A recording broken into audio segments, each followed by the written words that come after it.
Greetings, stowaways. This episode comes with a content warning for abusive and neglectful parents. Thank you, and enjoy the show.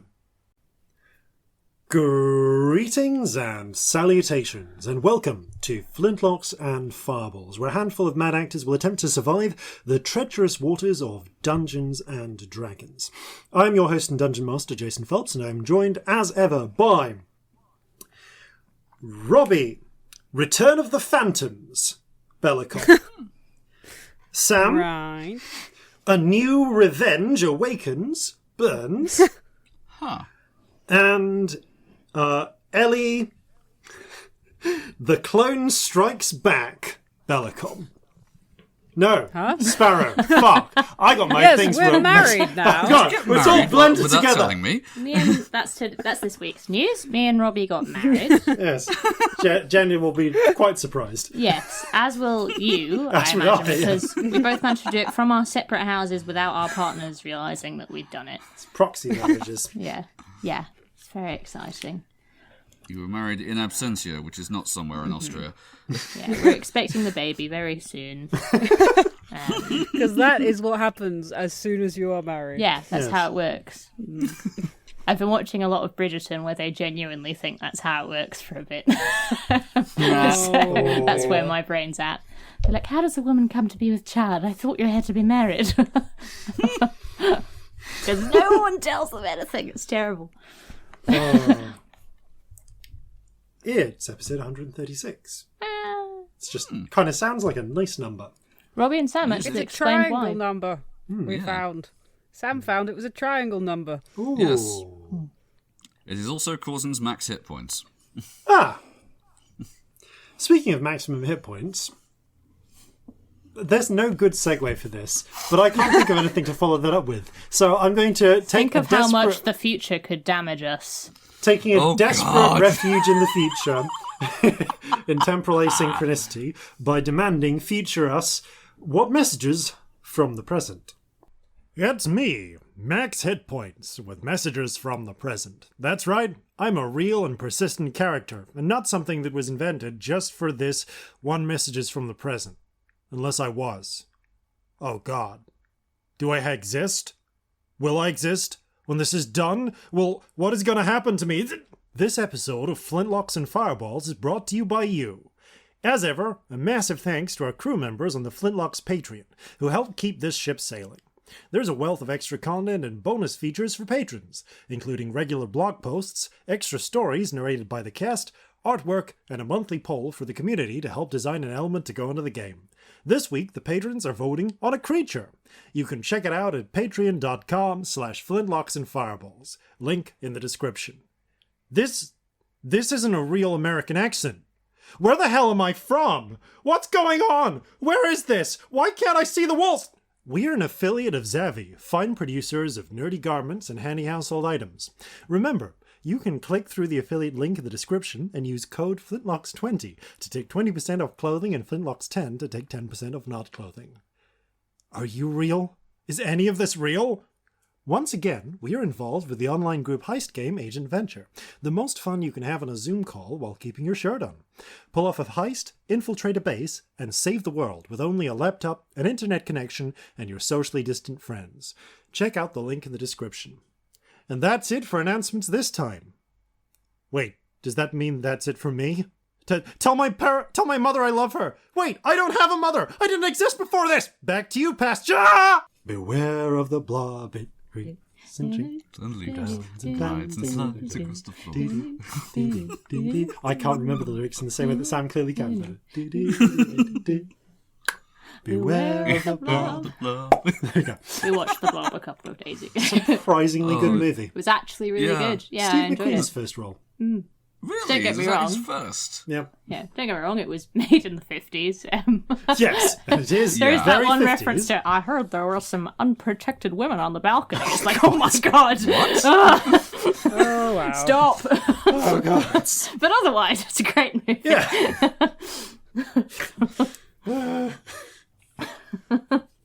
Only one person died of stupid, I think. Yeah. Yeah. The nurse who just first like guy. threw herself at it and died. and I guess learned for the purposes of science that hurling yourself at the ooze is not an effective strategy. I mean, nominally she fell over after the doctor told her to stay still, which is really bad advice if you're in an enclosed space with the blob. It has either way. 10-foot movement per round. But she Yeah. just Brad just sort of did a terrible pratfall that just looked like she just sort of screamed and thrown herself Yeah. at it. The appropriate tactic is not be in an enclosed space with it. Yeah, that's usually a good tactic. And of course, don't pilot your boat directly everywhere it's lying in wait. Yep, that too. Spoilers for episode 134. So Don't send the blob messages. Bad idea. so on that cheerful note, it's time to begin. Blob blob blob blob. Blob, blob, blob, blob, blob. Time to begin Flintlocks and Fireballs.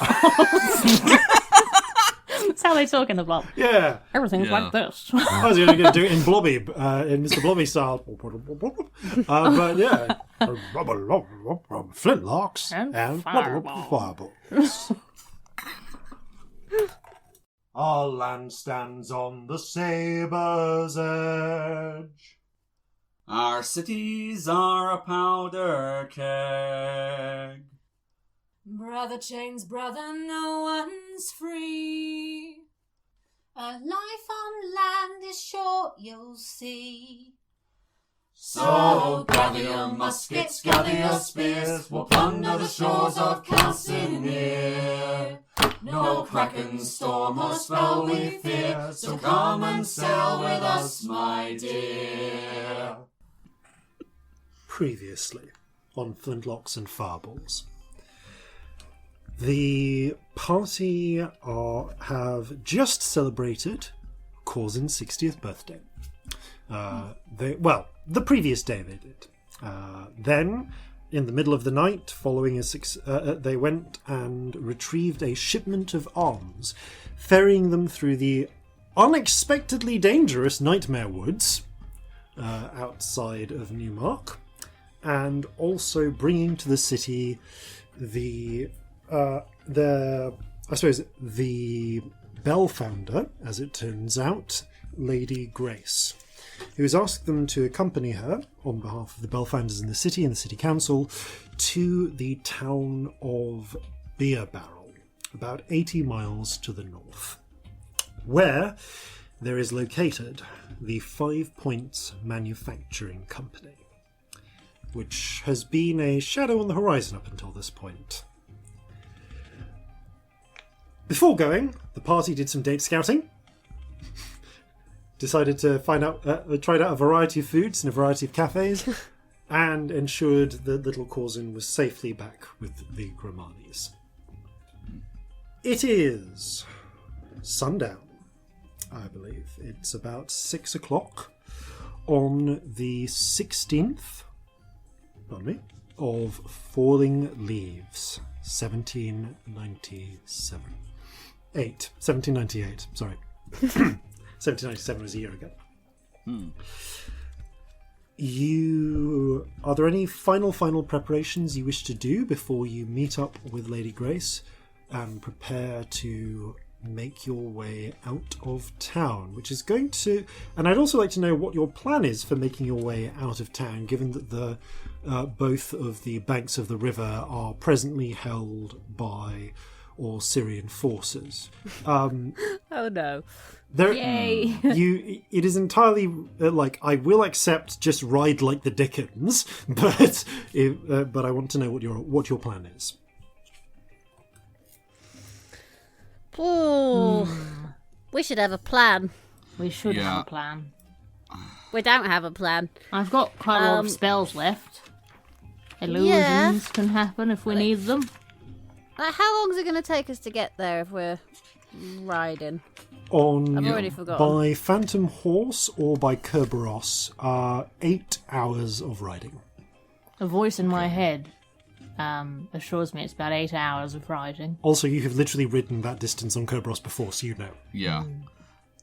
Also, we've literally written, I'm not going to do it. This would be a factor in the plannings. Is there like a column of troops to get past, or are we talking a checkpoint? Neither.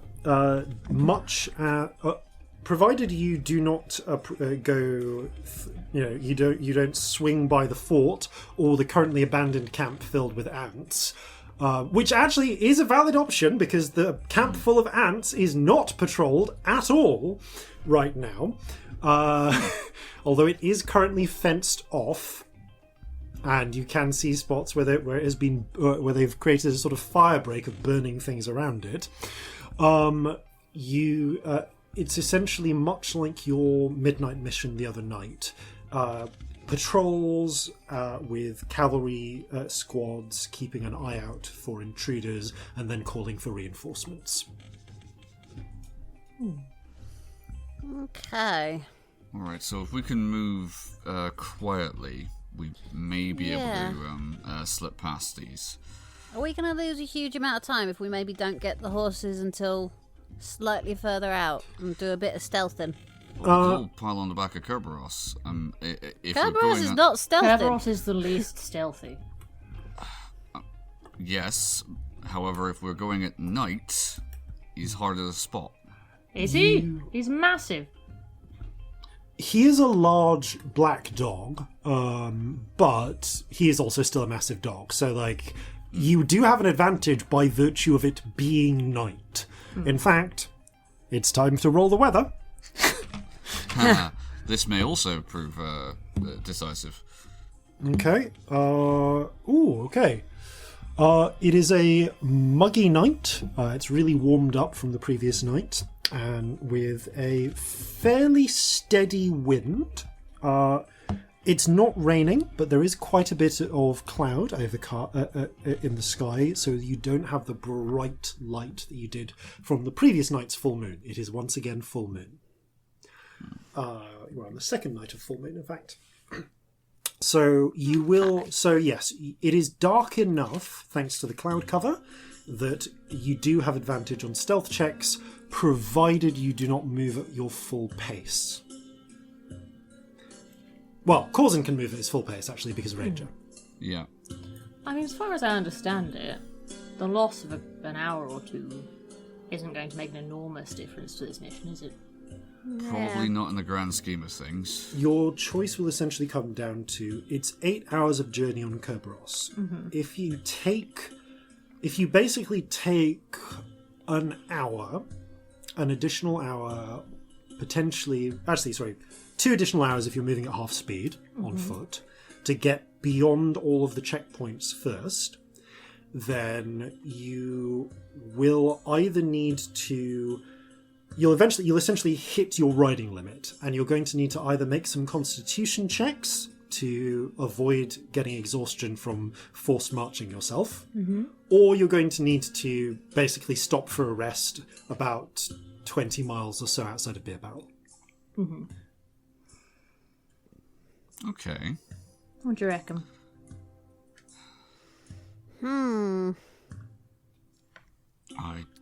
I think it's worth being cautious on this one. If we can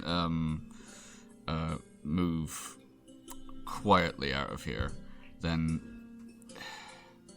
Well, they're not going to be on the garden. Plus, we're notable, so if they know that we've left...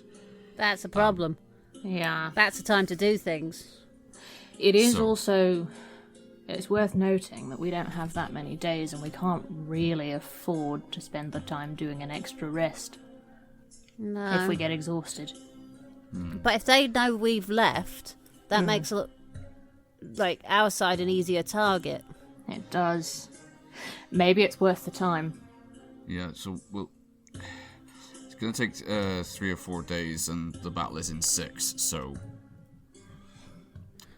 We also don't want to blow a lot of stuff getting out of here, because we've no idea what we're going to face when we get there. Or on the way. It might be entirely or on the way. It might be entirely diplomatic and fine, or it could be that we get into a bit of a mess there. Yeah, it's hard to know. Maybe you're both right. Maybe we should do the extra hour and... I have a feeling like stealth is going to be less of an issue coming back this way. Yeah, getting back in shouldn't be such a... Yeah. Well, it depends what we're bringing with us, I guess. You know, there's always coffee if we're desperate. Yes, that's true. All right. So let's take this one cautiously. Okay. Just to get out of town. Yeah. You head to the Battery, where you find Lady Grace and Vivienne Sancti are already waiting for you, both garbed in their travel gear. Sancti, Viv has a backpack on, which looks like it's carrying some supplies. Lady Grace has a shoulder bag rather than a heavy pack. Neither of them have a horse stabled and ready to go with them, but given that Vivienne is a capable mage, you suspect that she is probably capable of conjuring one if need be. And indeed, this is pretty much the upshot of their initial meeting. Welcome. Ready? Yes. Yep. Have you given thought to your preferred method of travel? Well, I think Quietly we're going to for the go first part. quiet. Yeah, just to get out of town. I think it's best to go And slow. then once we're out, we'll get the horses, or maybe we'll just use the dog. Dog? Yeah. We've got a big old riding dog. A magic one. Big. Very big. Right. And of course, you can conjure the phantom Yeah. steeds so to speak, that you conjured last night. Yeah. Yeah. Yeah, a little bit like those. Gonna have a word with Alton just to put it about that. If anyone asks, we've been retained here in the Battery Of course. And while we're away, you head to Alton and convey this. Righto, we'll just in put the case word anyone out. asks. You understand? All right, it's fine. Taps his nose. You actually find Alton in the council chambers talking to a dark-haired Meadmerish woman that you haven't seen before, but who seems to recognise you. You notice a ring on her finger. And she nods to you, Corzin. Don't worry, we'll be keeping things busy here. Right, you are. Thank you. With any luck, the Sunset Girls should be able to be causing enough background disruption that they still think you're up to your usual tricks. Good. Well, all to the better. But you become even more of a target if they know we're not here. Absolutely. As I'm sure you realise. Best of luck with your mission. We'll be as quick as we can. Gives you a quick salute. I return it. You return to the rest of the party. Yep. Very well. I suggest we head up towards the southern end of Hickory Island, take a rowboat across to the northern bank, and make our way stealthily from there then. Yep, I'm all for that. Sounds good. All right. Which you do. As the sun sets and the hubbub of the city continues for some time, because it is a city, you make your way out beyond it and into the farmsteads on the southern end of Hickory Island. Once again, you find a group of militia stationed at the impromptu jetty. There's no sign of the towboat of the narrowboat from the previous night. It appears that the Liza Lee has made her way back upriver. But there is still a company of soldiers there. No Chelsea this time. She's on clearly not on shift tonight. And they row you over and onto the bank. I would like a stealth check from everyone with advantage, please. Wearing my boring cloak, by the way. Disadvantage to see me. Ooh, not that it's needed. That is a natural 20 22. Dirty or 20. a 27. Nice. Okay. I also don't make noise. You also do not make noise. I'm just going to roll for Vivienne and Lady Grace, both of whom are make a commendable job of keeping low and keeping quiet. The 5 of you quickly make your way across the fields, staying off the country lanes, although quicker roads are being patrolled by the bands of cavalry scouts. There are a couple of tense moments where one of the squads comes right by you as the 5 of you shelter in the lee of a hedgerow. The horses pass, and you carry on. It takes you 2 hours to make 4 miles and get beyond the range of the cavalry searchers. At which point, once you are securely out beyond that range, Lady Grace holds up a hand, looks to Vivienne. Do you think we're far enough out? I believe so. I am going to need 10 minutes to conjure horses. No problem. I'll make 1, 2. Yes, this is a question. Are you conjuring horses, or are you using Kerberos for your side of things? Because once Kerberos is summoned, he stays up. You don't need to worry about re-summoning every Oh yeah, I was just thinking of doing it for the fun of it, really. I'd opt for Kerberos just because he doesn't tire either, does he? No, he functions like a phantom steed in that he does not tire, will not stop, but has 1 hit point and pops like a soap bubble. Right. I will make a cat that looks a bit like Stormy. Oh, did I bring Stormy? Speaking of which, Stormy doesn't need to make stealth checks. She's a cat. I totally brought Stormy, fuck it. For the sake of this, I'm going to say I'm just folding her things in. She actually you wouldn't have expected the purple coloration to do so well, but it blends actually surprisingly well in the night. She seems, as you finish your... I was there thinking, maybe I shouldn't bring the pet. It'd be really annoying for negotiations and stuff. And I was like, literally, we have a monkey and a seagull. Yeah. Yeah. Fuck it. Yeah. Jeffrey's hiding in your pack, doesn't need to make stealth checks. Marjorie's just flying overhead. Can Stormy hide in my pack if she needs to? She's too big. You fit Corzin in your pack, so technically, yes, she could. I love that that's on measure. By and large, I think she will prefer She'll to walk, walk yeah. or sit on my shoulder or whatever. Curl around your shoulders, or sit, and eventually, when the two giant cats are produced, she pads up, sort of sniffs at one, and seems a little weirded out by it. I'm sorry. Oh, did you not... That? I thought you Giant like cats it. don't respond at all. It's okay, it's a pretend one. Not that you have any concept of what that means as far as I'm aware. Roll an animal handling check. Okay.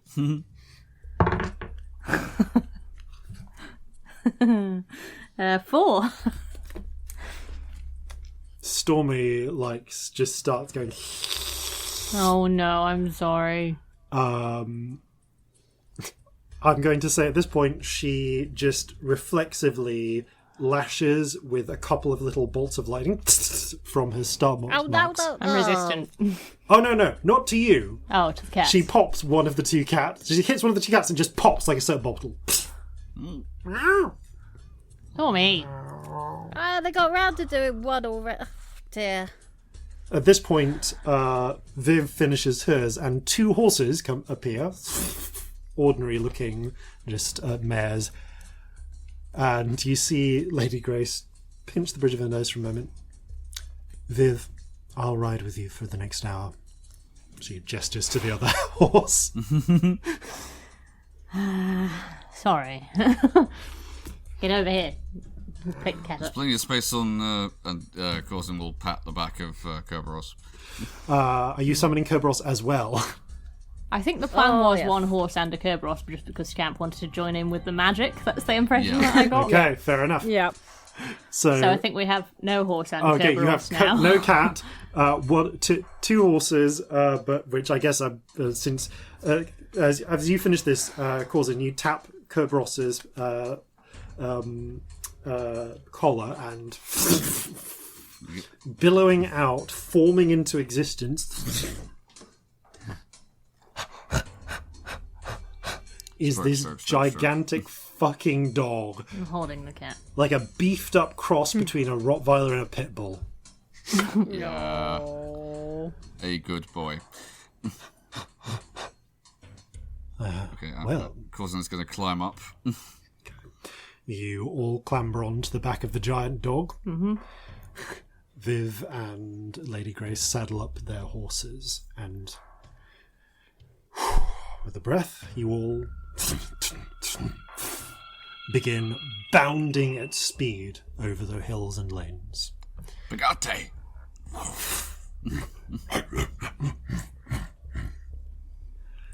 It is a tense night. Kerberos does not quite have enough space for all of you to fit on. So once an hour, Lady Grace and Vivienne have to pause for 10 minutes while she resummons the Phantom Steeds. I would imagine we're grateful of the stretch, to be honest. 'cause And that yeah, can't be honestly, given comfortable. that Kerberos does not come with a tackle, you'll need to get you would need to get a saddle and tackle made. Because this was not quite his intended purpose. So I also summon horses each time because I'm feeling weirdly defensive of someone else doing magic. okay, yeah, you resummon horses. So you Like, kind I can do it too, see? of indeed, well done. Yeah, I'm a magic person. I can clearly I was see never in that. doubt. I might take a horse if there's one going. The cat's getting weird.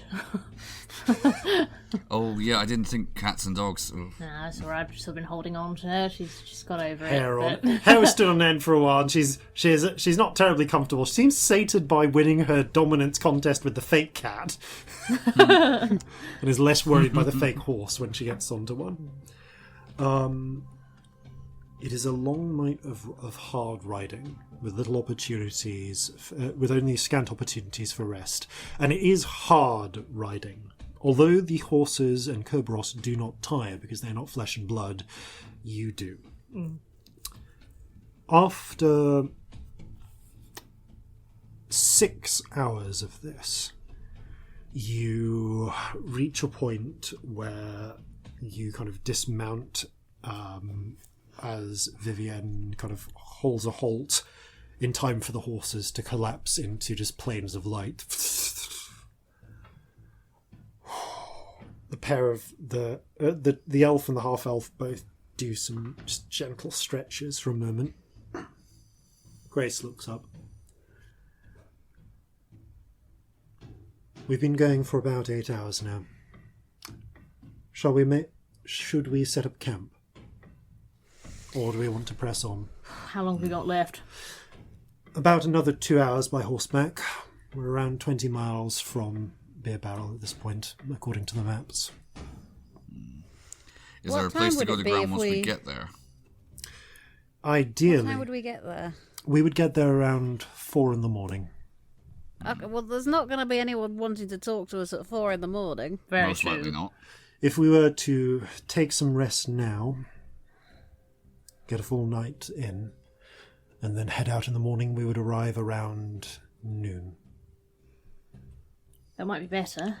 That seems reasonable, actually. We're more likely to be seen, at least. And I mean, it's- seen in a good way, not in a being caught kind of a way, As far as I understand, the mission here is diplomacy, isn't it?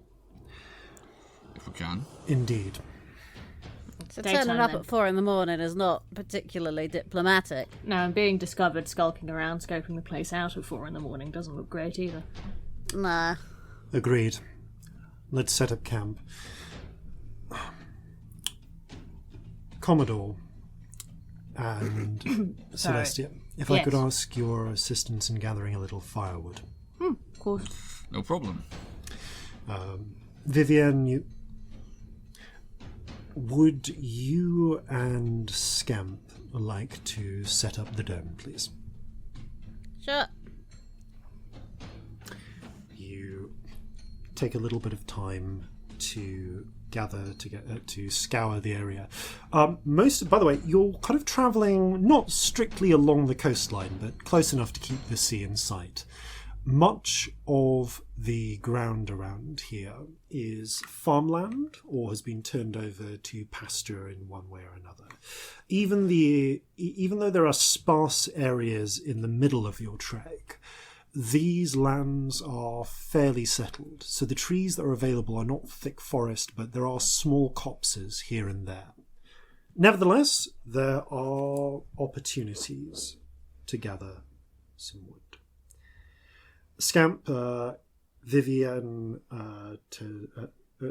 turns to you. Would you like to set up the dome, and I will work on arranging a bonfire and other accommodations? Can do. Or we could do 2 domes. Would that give us double protection, or would that just cancel each other out? Would not cancel each other out, but there is a maximum space. I suppose we could... it would make for more comfortable lying arrangements. Well, I mean, like, on top of each other, in case one of us had to rush out for whatever reason. I like the way you think. Very well. I will do the inner dome, and you do the outer dome? Sure, let's stack them. And you do. There's an interesting point where you're working with your chalks. Vivienne takes out a series of small metallic spikes, like tent pegs, from her pack, places them into the ground at intervals, twisting sections of them, and eventually 2 domes filter into existence around you. Fun. Indeed. Although in retrospect, perhaps we should have set up one and left... Well, I suppose now either one of us can go out in the event of an emergency. Yeah, and there'll be at least 1 dome left. That is good thinking. So... And if someone dispels it, they'll be really confused because it'll still be there.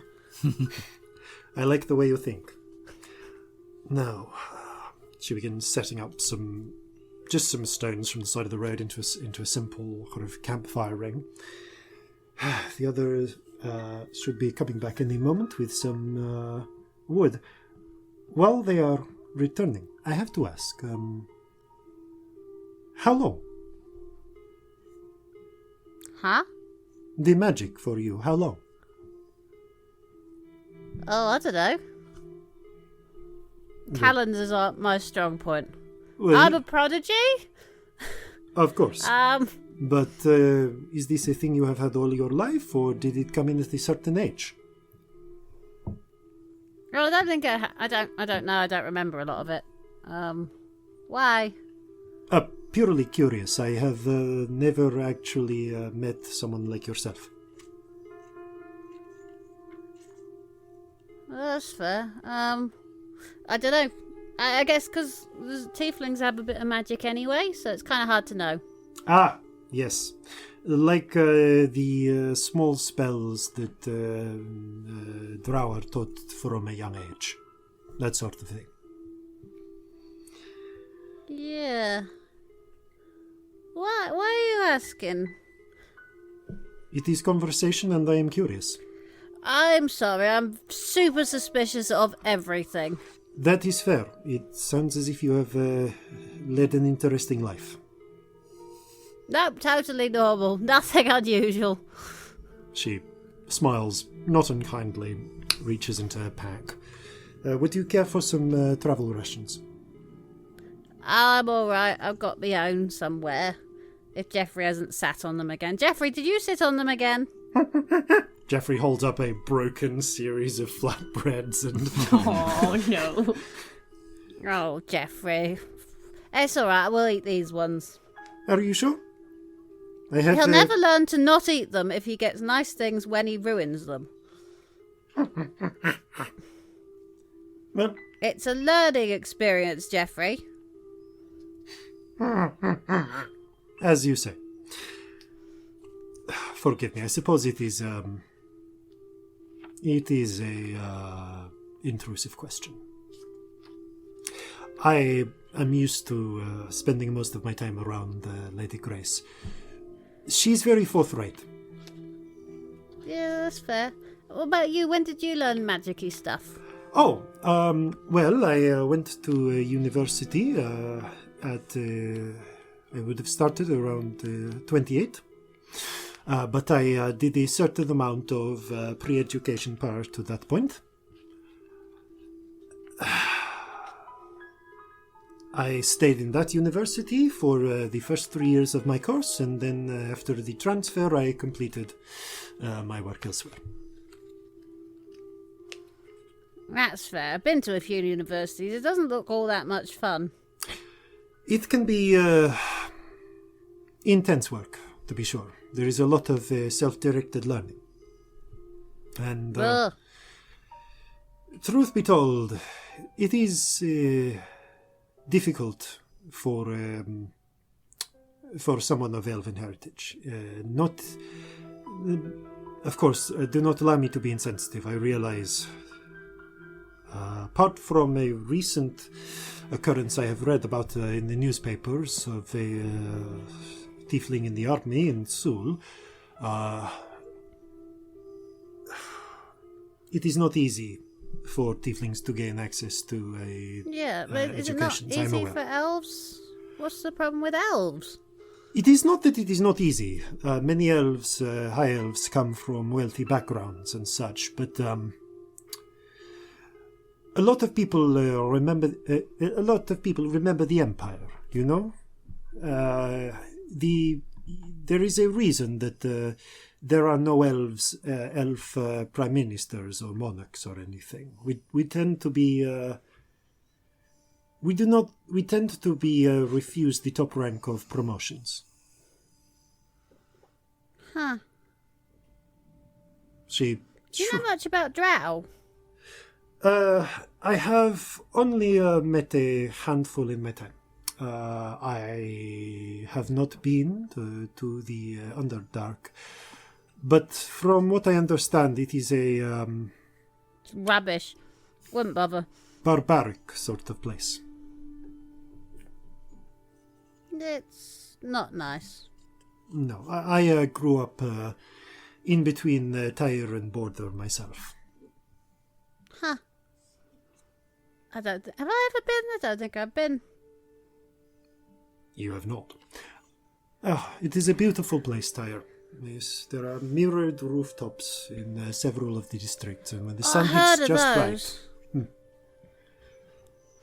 No. Is this person being honest or lying to me? I'm being overly suspicious. Insight check, please. No.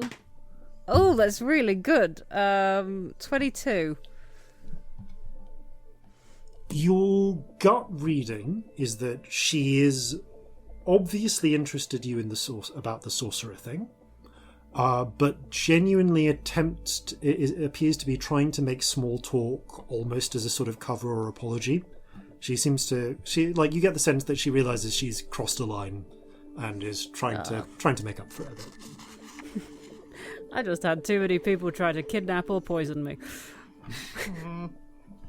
You don't offer us food anymore.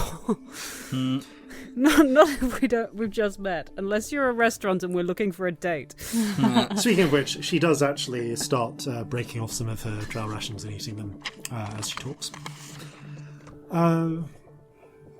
No, it is a different obstacle and not as great, but Still there though. Indeed. Still shouldn't be. In academia, it is mostly orcs and humans at the high levels. A handful of halflings, but it is orcs and humans who have it all their own way. Huh. It is one of the reasons I accepted the military scholarship. More possible opportunities for advancement. I suppose I don't think I'll bother with academia. It doesn't sound much fun. It depends what things what you're interested in. And my own opportunities for advancement in life were limited. Oh. How come? If that's a really personal question. It is, but I do not mind. I am a bastard. I do not. I did not know my father. Presumably, he was an elf. She gestures. I to find her it's best ears. not just to not think about fathers sometimes. That is not a. There's too many possible. It's not a good thought. No, it is. Sometimes it is best not to dwell on these things, but it was. I was not fortunate to. I was, as it were, I have the heritage, but not the money. And, well, I had did not inherit everything from my father, obviously, most from my mother, including her temper, which is one of the reasons why I had to transfer universities, but I don't want to get into that. Well, that's fair. We are Tyrian. We Tyrians can be quite hot-blooded when it comes to insults, you know? Yeah. That's alright. If someone's mean to you, Yeah, you have got to show them to respect you, you know? Otherwise, they pick on you all the time. yeah, probably. Let us just say that if you ever do find yourself in university, an orc can give you a fat lip and there will be nothing, and if you do the same... Well, that's not fair. No, but... what is it Mama used to say? We are dealt a hand. Many cards bad, some cards good. It is up to you to bluff. I like that. That's fun. But also, sometimes if you've got bad cards, the best thing just to do is cheat. Change your cards. That is something I can agree with. Speaking of which, it looks like they are returning with the firewood. That is good. The pair of you return to see a... what colour do you make the outer dome, Scamp? Camouflagey. Okay, you see Being good. a sort of mottled, darkish green dome. Everything all right? Yep. We were doing small talk. Oh, Indeed. here you go. Oh, well done. Sorry, that sounded sarcastic. It's actually genuine. I find small talk really hard sometimes. Although it can be so hard. When you're a bit tired, I get really weird. It is. Jeffrey makes it weird sometimes as well. Yeah. You still up to giving these twigs a bit of a head start on the fire? Oh, yep. Viv quickly assembles the sort of support structure for the fire and gestures a hand to let you ignite it with a series of firebolts. Pew pew! Very That's quickly, you find yourself with a gently crackling fire. Right. Watchers? Yes. Yep. Alright. I could take first one, but I think that it might be worthwhile actually if I took the one closer to dawn, because the rest of you can see better in the dark than I can. Well, actually, Not anymore. No, you No, can pretty much sorry. do better than I can these days. Getting Got it, all your new eyes. sorry, still getting used to that. But alright, yeah, I'll take the first one then. I will take second watch. Right, you are. And Lady Grace just looks to see if anyone else will volunteer for third, and then says, "I'll take third one." How many are we I'll doing? go on third with you. Like, how are we doing? Because I lost track of how long are these watches? How many watches are there? We usually do in threes, don't we? We Yeah. do, but there's like loads of us, so I figured maybe we'd do more short ones, but True. we could still do 3. I'll go on the middle one then. With me. Sorry, Good. Corzin, you're on your own. We'll leave you Stormy and Jeffrey. You'll have a lovely time. And Marjorie. Oh yeah, Jeffrey's gonna help, of course. Right. You settle in to get some rest. Corzin, you have first watch. Can I ask for a perception check, please? Right, Jeffrey, no wandering off into the bushes for a shit. Okay. Why You are just see going in the Celestia bushes? roll There's a- over in her sleep. Don't do it in my bag. There's no point. Jeffrey's not going to wander off. There is a perfectly good backpack right there. Yeah, his Okay, toilet's so- here. He's fine. Perception check with advantage because visual? Straight, because it's night. Dark. Okay. Yeah, Fine. your dark vision gives you like clear vision within 120 feet of you, but beyond that. Natural 1, but lucky. Ooh. Okay, that's a 17. Okay. You are you kind of like find yourself wandering into thoughts for a bit, thinking about little Corzin and the future. When you hear a sort of and you see Jeffrey fling some shit out of the dome. So, Alright. out of spite. Fair. That's very sensible of you, Jeffrey. It snaps you, it kind of brings you back to focus and you keep watch. You don't spot anything else in the night. There is, I guess your first watch takes you almost to dawn though, actually.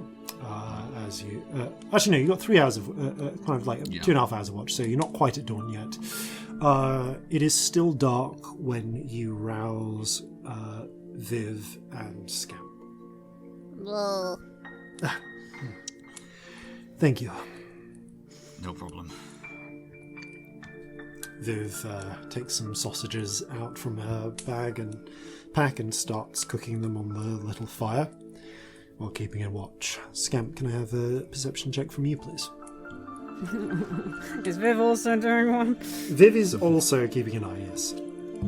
Because my perception. The guard wizard isn't just going to stare at Oh, her sausage hello. and watch. I've rolled a 17 though, so that's Hello. alright. Look at you go. Okay. You keep an eye out. It is a fairly quiet night.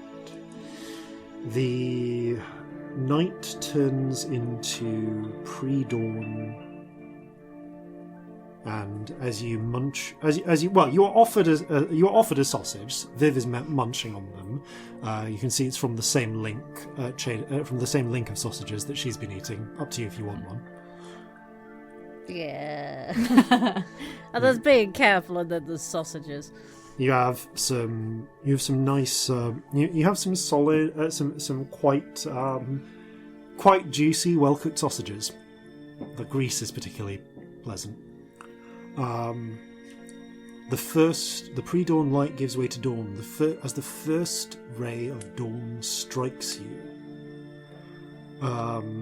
you feel a gentle sort of resonance at your in your bag. The same resonance you feel every morning as the power of your magic bowl, is restored. Oh, come on, I just had sausages. Alas. I didn't think this through. Maybe you can make some fattening gravy for them later, or have another meal. We'll have chocolate for lunch today, then, Yeah. maybe, instead of breakfast. Dawn comes and passes, and in the morning light, you move to awaken Celestia. Fire, what? Hello. Yep. And Oh, no. Bad dreams again? Oh, yeah. Viv goes to Oh, awaken Lady sorry Grace. about that. Thank you, Viv. Take some rest. Of course. Coffee? Please. Alright, hang on. Yes. Oh. There's a couple of moments of seeming grogginess before Lady Grace composes herself, takes a brush and just takes out some of the knots in her hair.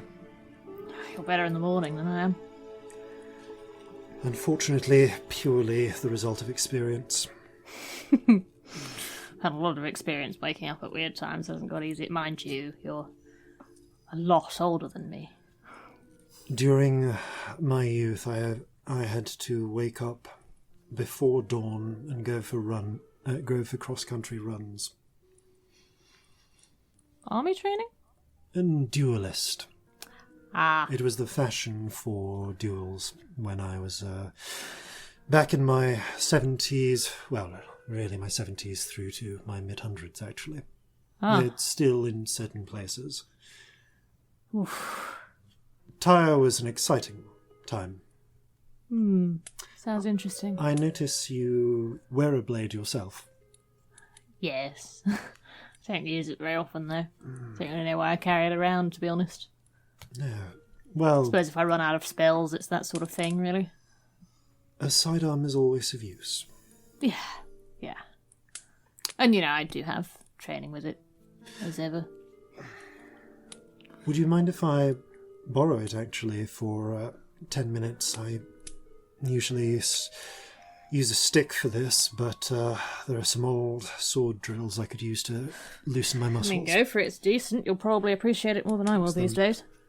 Takes a peer out of the sphere for a moment. In fact, make a perception check yourself to count for this in your watch. Not great.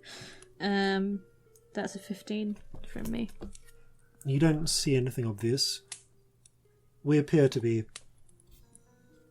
alone, as far as I can tell. I might step outside of the dome. You're welcome to stick a head out if you wish. There's just not quite enough space in here for me to do this safely. Sure. Yeah. Wondering about a chat, but it might not be the moment. Oh, don't worry, we can talk while I do this. All right. You're clearly a good duelist. She steps up and starts... Well, the first thing she actually does is a series of just calisthenic exercises, just stretching everything before she takes the blade, starts doing some moulinets with it, so just windmilling it around a bit before then going into a series of slow practice forms. I get awkward and want something to fiddle with, so I do very quiet guitar to myself. Just a little bit, a little tiny bit. So...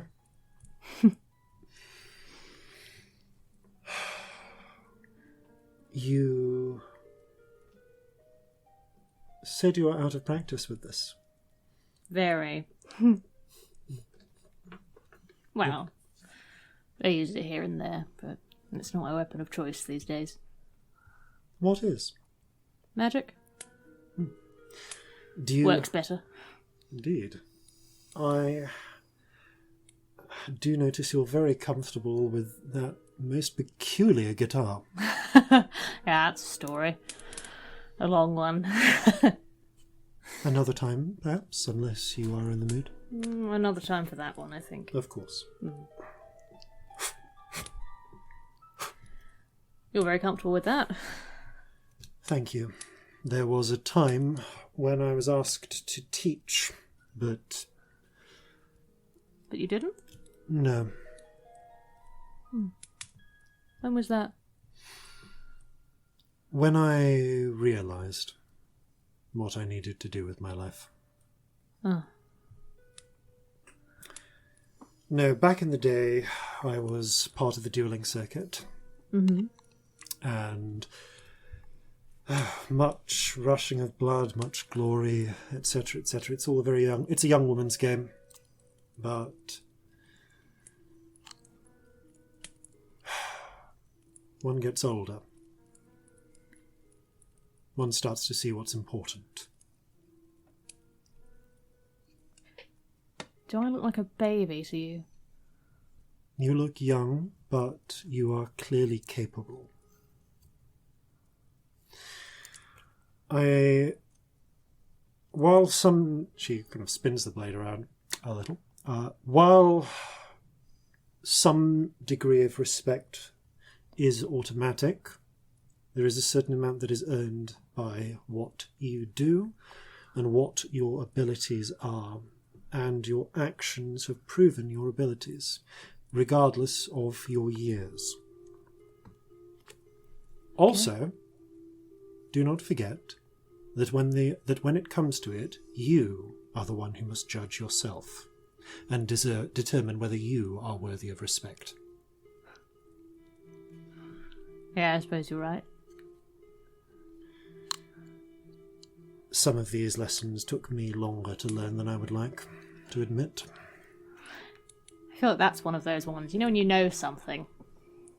Like, you know it in your head, but the rest of you doesn't always feel it. Sorry, I feel like I'm being very familiar with you. We've not actually met for that long. No, it's... I don't...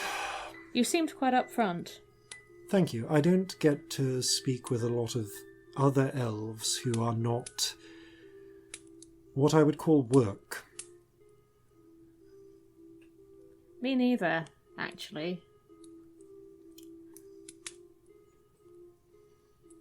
Without this getting weird, you're actually the first older elf I've talked to. I mean, who isn't, you know, a mad bastard who lives on my ship. I like him, but he's not the person to ask elf things to. He's had a weird life. Of course.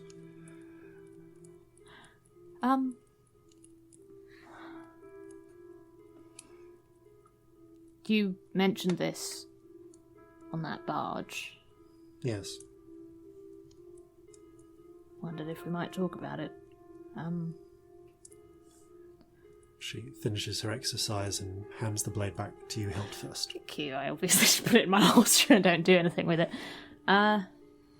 What's it like getting older? Because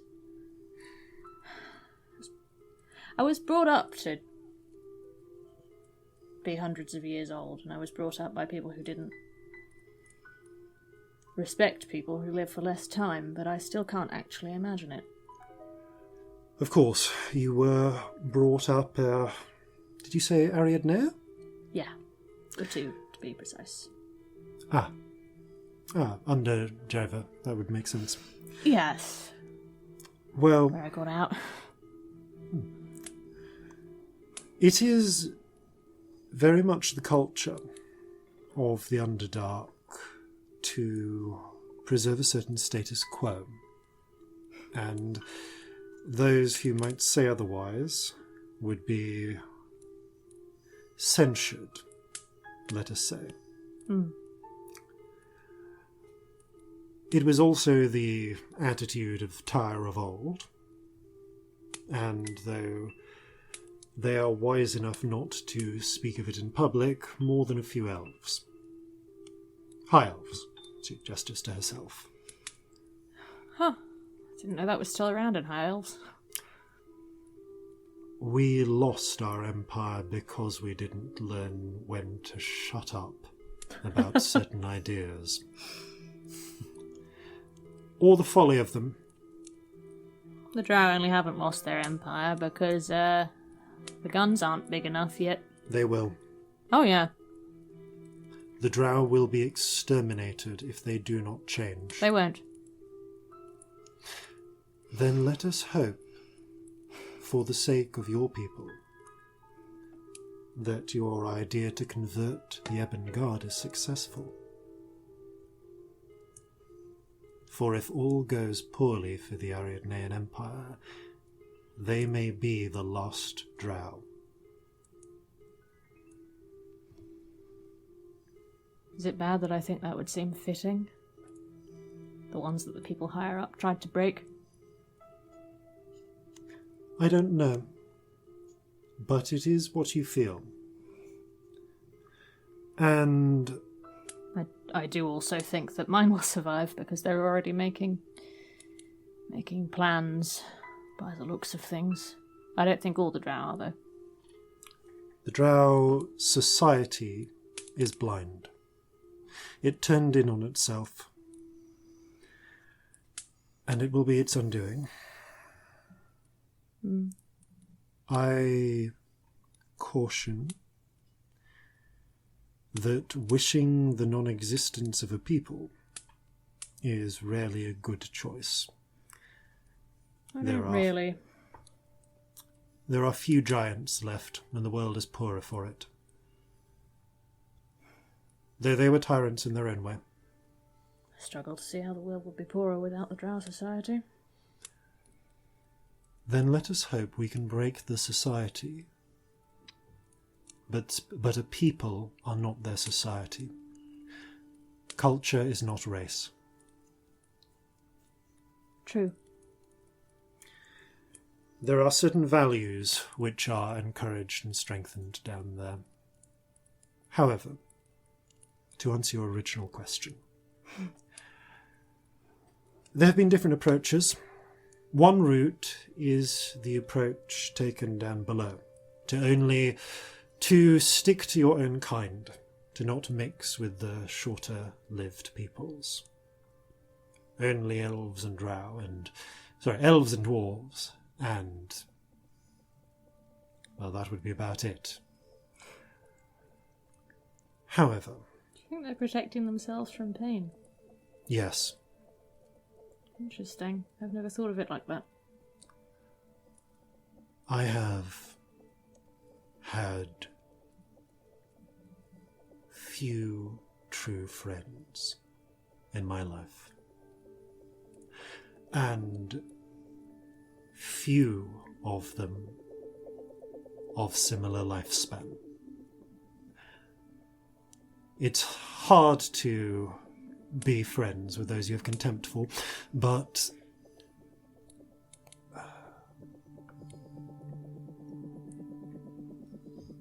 I remember when I was young,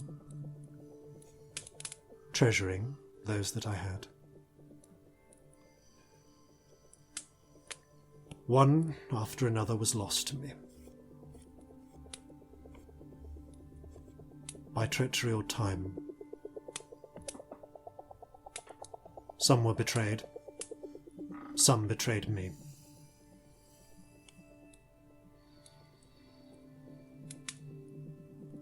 But the hearts of people are constant in their constancy across people, let us say. What does that mean? Some will be fickle, some will be constant. And the shape of the flesh around that heart matters little. You...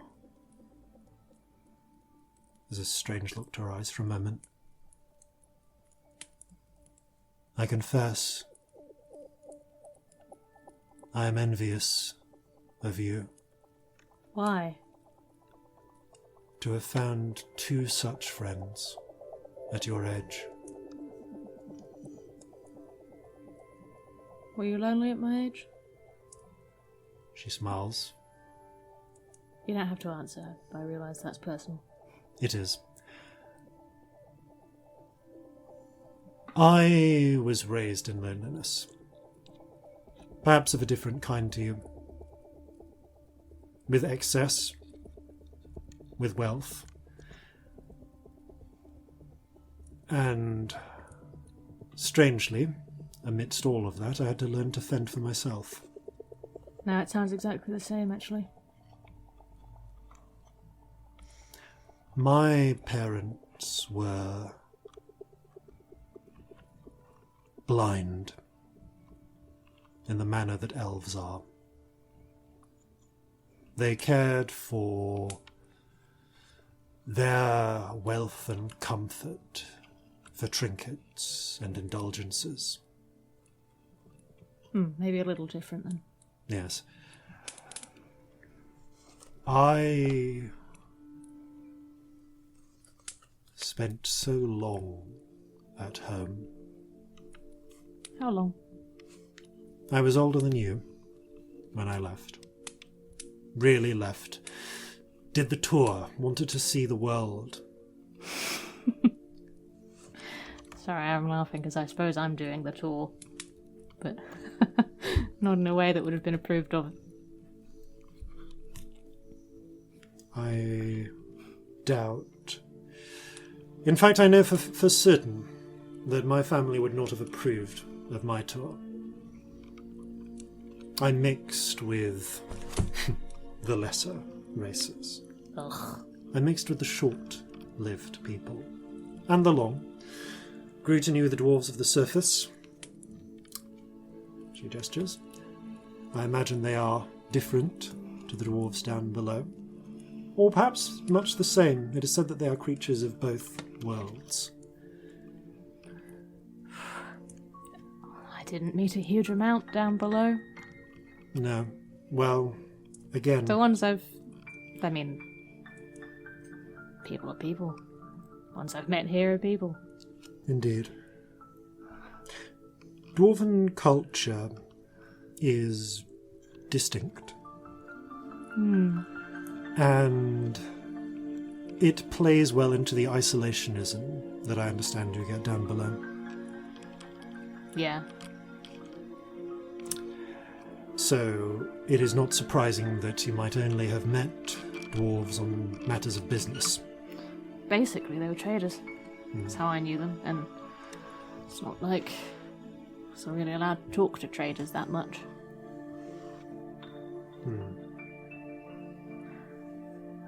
I appreciate that you're an elf who's older than me and you're not calling me child or looking at me like I'm not old enough to know who I am or make my own decisions. It's a welcome change. Even people I liked, who I met down below, were like that. I see much of myself in you. Snap. There's something the same.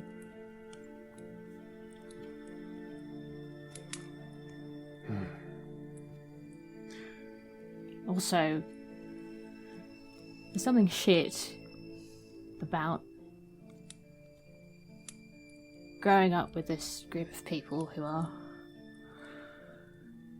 older than you and treat you so poorly that they make you old too. Then say you're too young for anything.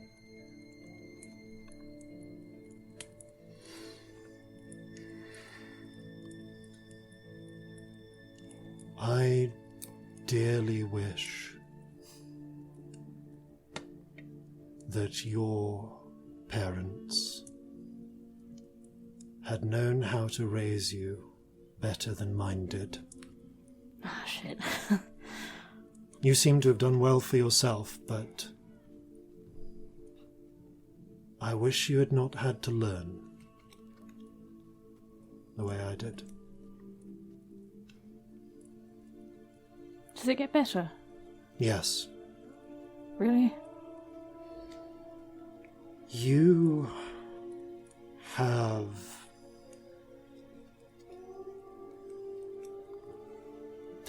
found a path that no one where you are from would have expected of you.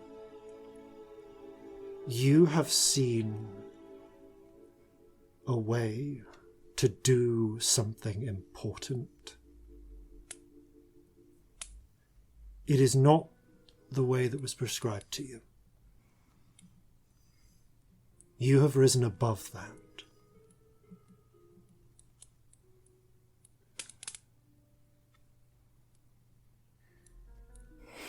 You're talking about both of us. But it's funny, isn't it? Because a lot of the time it feels like that, and it feels amazing, and it feels like being free, and yay, and, making the world better. Sometimes I just feel guilty. Do not. Did you? Did you feel guilty? Did you feel like they were looking at you and disapproving and like you should be something else? Like I was a disappointment? Yes. Yes, and I threw contempt on that disappointment. I do too, every day, but it's still there. That's the crazy thing. Did it go away? You had a couple of 100 years on me, does it go away? Do you get rid of that little voice in the back of your head that's them?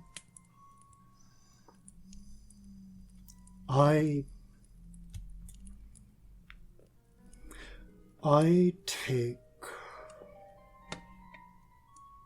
a certain comfort in knowing that I've grown beyond what small plans they had for me. And I would like to say that it goes entirely. But if I am to be truthful, I would say that one learns to ignore that voice. And one's own voice grows loud enough that it becomes small. Very loud. That is certainly true. I know that's not what you mean. This is weird. It's like looking in a mirror. Not to reduce No. your life to me looking at myself. That's not what I'm trying to do. I know that it's complex, but Our experiences are different in some ways. My family was intensely passive.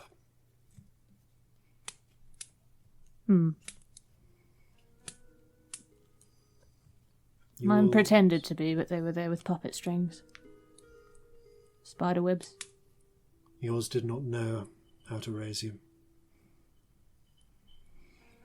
I suppose they didn't. I haven't really thought of it like that.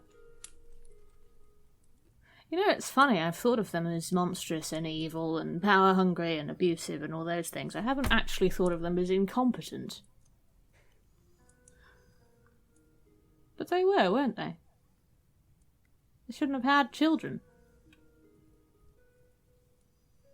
I'm afraid they were, in that. Not everyone is competent. Even competent people are not competent in everything. No, they're not. And no matter how driven they were, people make mistakes for passion. There are many who should not have raised children who had them because they wanted them.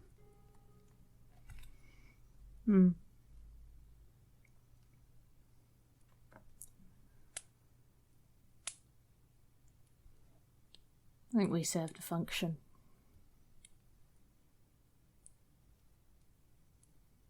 Carrying on the line and all that shit.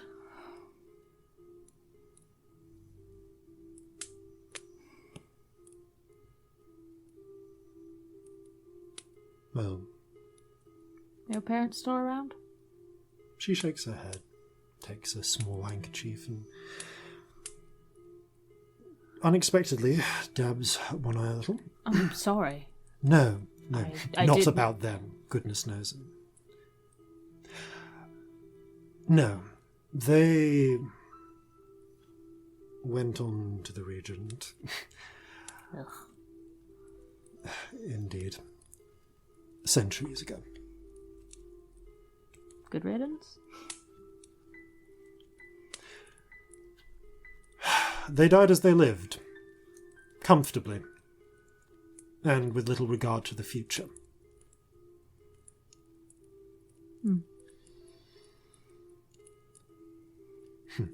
I do not speak of them often. It's okay, if I go No. too far. No, this is good. It is. What did I say to upset you then? A resonance, Feel let that? us say.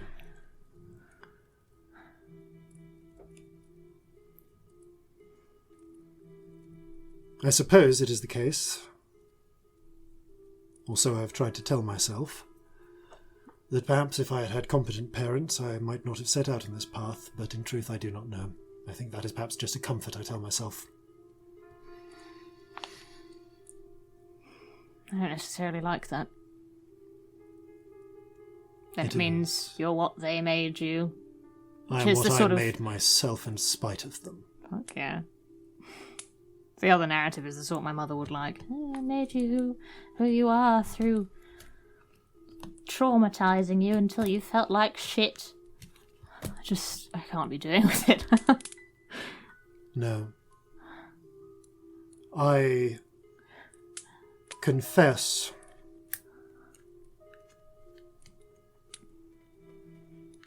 often I have thought that my experiences, the hardships I've gone through, have made me who I am. That those trials and testings gave me strength, but in my life I have replaced poor parents with flawed mentors. Perhaps it is not best to take the advice of some of the world's best fencing masters on how to organize your life. They taught me that my strength and my skill came from my pain. Again, same thing. Exactly the same. It's weird.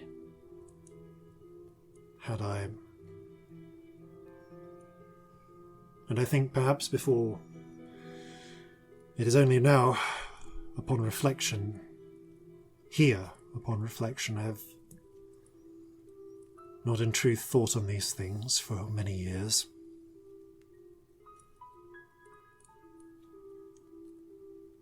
I began to fear they are wrong. Why fear?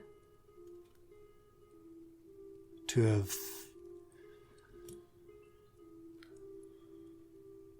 have relied upon my strength as salve for my injuries for more time, far longer than you have been alive, Celestia. Yes. I have nurtured that comfort, believed it, committed it to my soul. I always believed that were I to have a protege one day, that perhaps that should be the means I should use.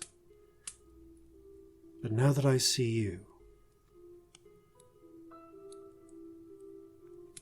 I see only in your tale a terrible mirror of the failures that I have lived through.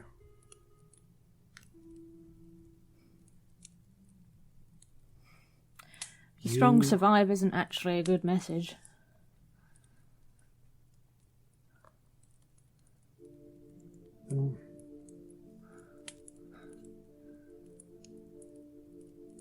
I do not know. Forgive me. You don't have I to.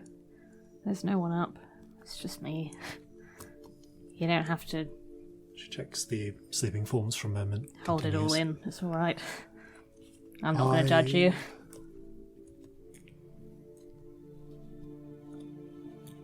Do not know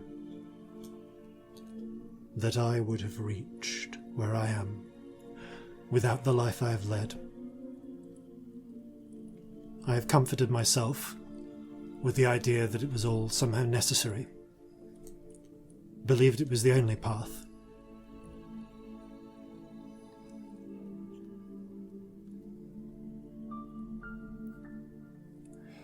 And yet your own is to see you strike out in such a different way. I wonder if there had been a different route I could have taken. What's different? What exactly? She gestures to your hair and your guitar and your instruments. Yeah, fair enough. It's What made you care? What made you turn from that life? And what brought that spirit out in you? Them. Those two.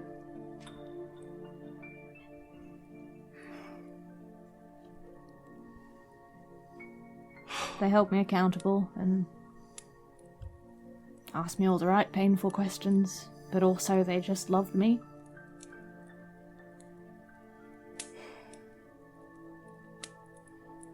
And gradually, I told them things, and they didn't leave. I thought they would, but they didn't. And, I can't say exactly when it happened. But one day I started caring. Maybe it happened in increments. I remember moments that were important. I remember his son being ill, and I remember a tiefling getting beaten up that we had to help, and I remember Scamp chasing a little girl off into the forest. I remember all sorts of moments, but I don't know if any of them were the one, or if it just sort of built and gradually I stopped pushing all the kindness and the guilt and the scary feelings that I didn't want to feel to the back, and gradually I let them come forwards, and they still loved me. It's baffling. Yes, it is. But you know, it's funny, because if you push all the guilt and the pain and all that stuff to the back, you also push the hope to the back. Push the good things away too. I mean, I suppose there was also Leah. I fell in love in the Underdark, that's why I left. Oh. The Miss Leodom. Oh shit, you know her. Yes. Please don't say anything. Please. It's a really weird situation. She seems very surprised, but... Shit, I didn't think. I shouldn't have told you. I can keep secrets. I know, keep but that. for her, I shouldn't have told you.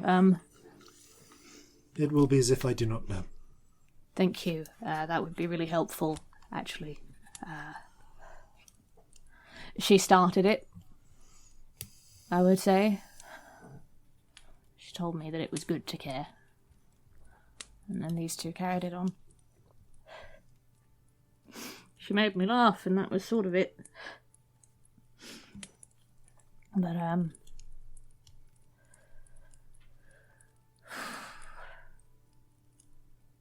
I really shouldn't have said a name there. I'm sorry, I really forgot that you knew her.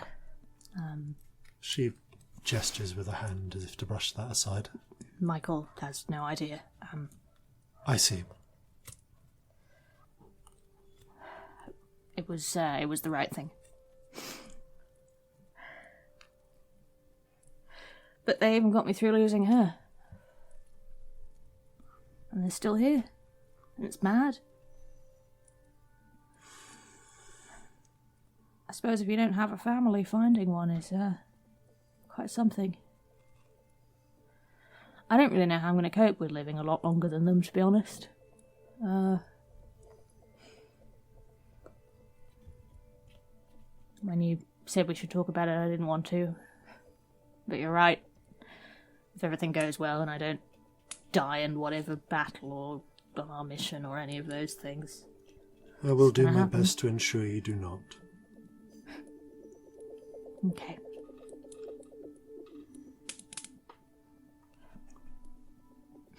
I had not your fortune. The friends I made upon my grand tour were false, I'm sorry. or they did not live long enough for me to know them as you did. And once I had been scarred, I did not trust my heart so readily. Maybe you should. I think that if I had, I might have lived these last 3 centuries very differently. It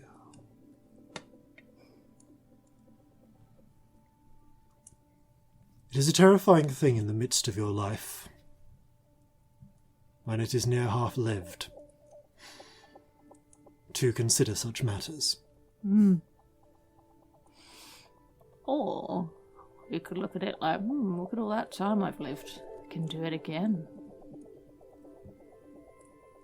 You're not done yet. You don't have to be. It's never too late. And to think I should find such wisdom in 1/10 my age. God, I am a 10th of your age, aren't I? That's so weird. I could call you child if you wish, but Please don't. of course. Really hate it. Well, you are one no longer. Thank you.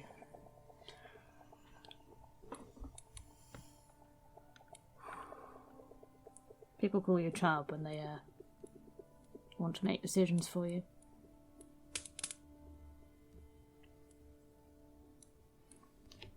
Or when they want to look down on you, or I don't know, feel bigger than you.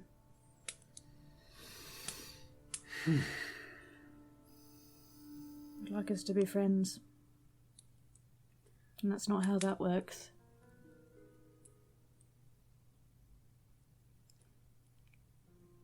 Well, let us say that I am not accustomed to having friends. But I will endeavour not to call you child. You will succeed.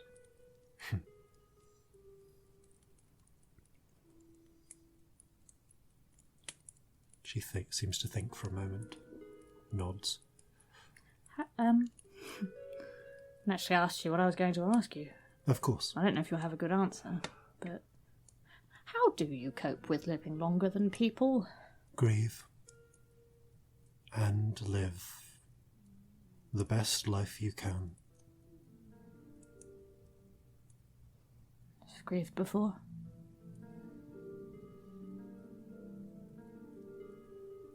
Loss I am familiar with, and to that I say that it is something you grow around, not overnight, and when you need to, you can put it aside, but it has a force of its own and comes back to the surface if you do too much. But over time, you grow around it. I think I'd mostly agree. Harder if it was your fault, though. Yes, it is. Much. Did manage to make one friend down below. That wasn't Leah. My fault.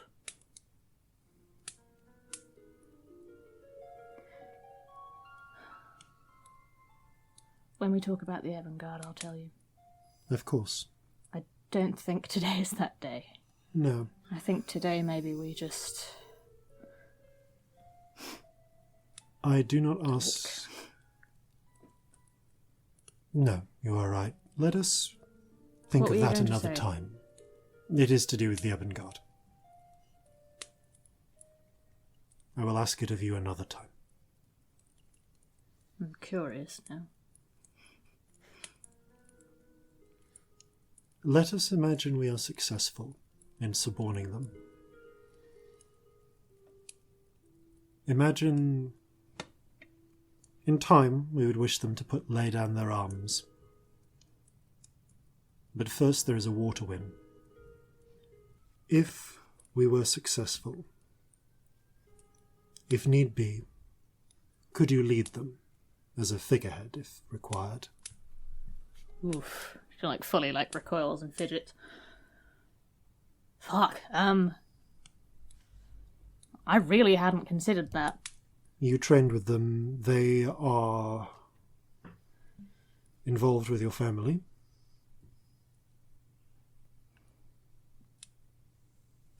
I wouldn't want to force them into anything. I'm not asking you to... It was the word suborning. It put me on edge a bit. Turn, convince... We would be asking them to switch sides. We would.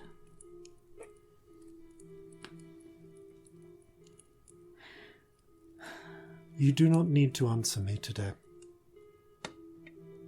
I'd want the end goal to be freedom. Ultimately, that must be.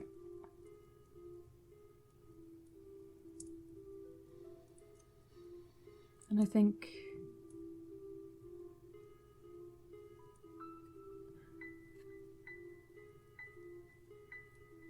I'd want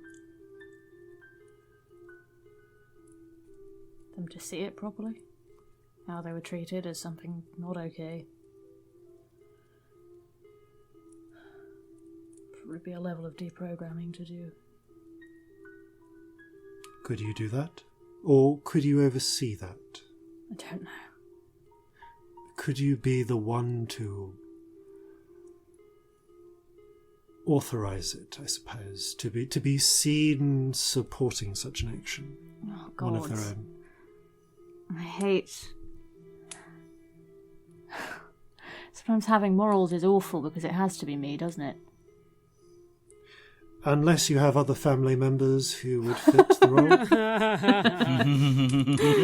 role. Nope. No, absolutely not. They've both been through the training, but no. Unless we get Adrian on side, but I just doubt that somehow. What does he want? What are his needs? He wants his lovely family to be together. He just wants his mummy to love him. He wants his family together. Yes. Tricky. I've burned him out. Also, that's not going to happen. I don't think it would work. Stupidly, out of all of them, he's the one that I have hope for. Someone else. Dissatisfied. Raised incompetently. Yes. I mean, all of us were, but my sister... If we go there, we'll be talking all night. She just... she just loves hurting people. Disappointing. Very.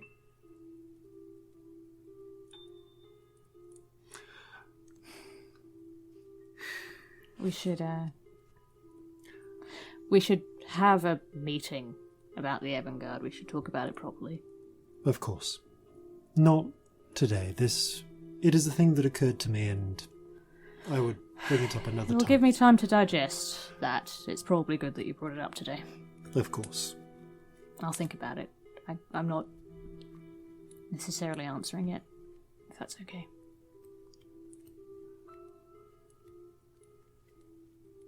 She thinks for a moment. I've had to word something. What is it? You do not require it. But I am proud of you.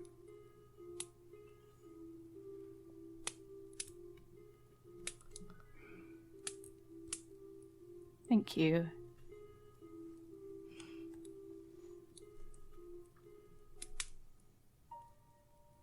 Weirdly, that's first time an older elf has said that to me, and I felt something. So Do excuse me. Of course. I will make some breakfast. Thanks. Turns away to tend to the fire and get pots and pans out to give you a little I think time. I go for a walk. Yeah. Honestly, I think that's what happens.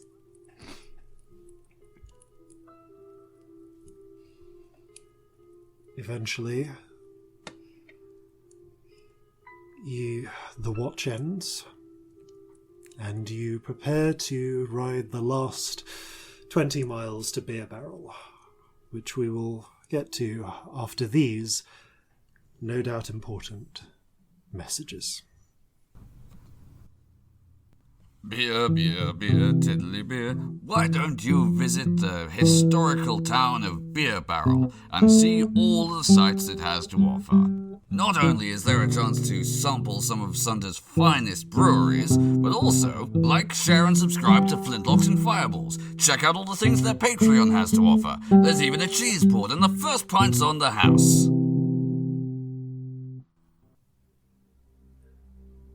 And welcome back.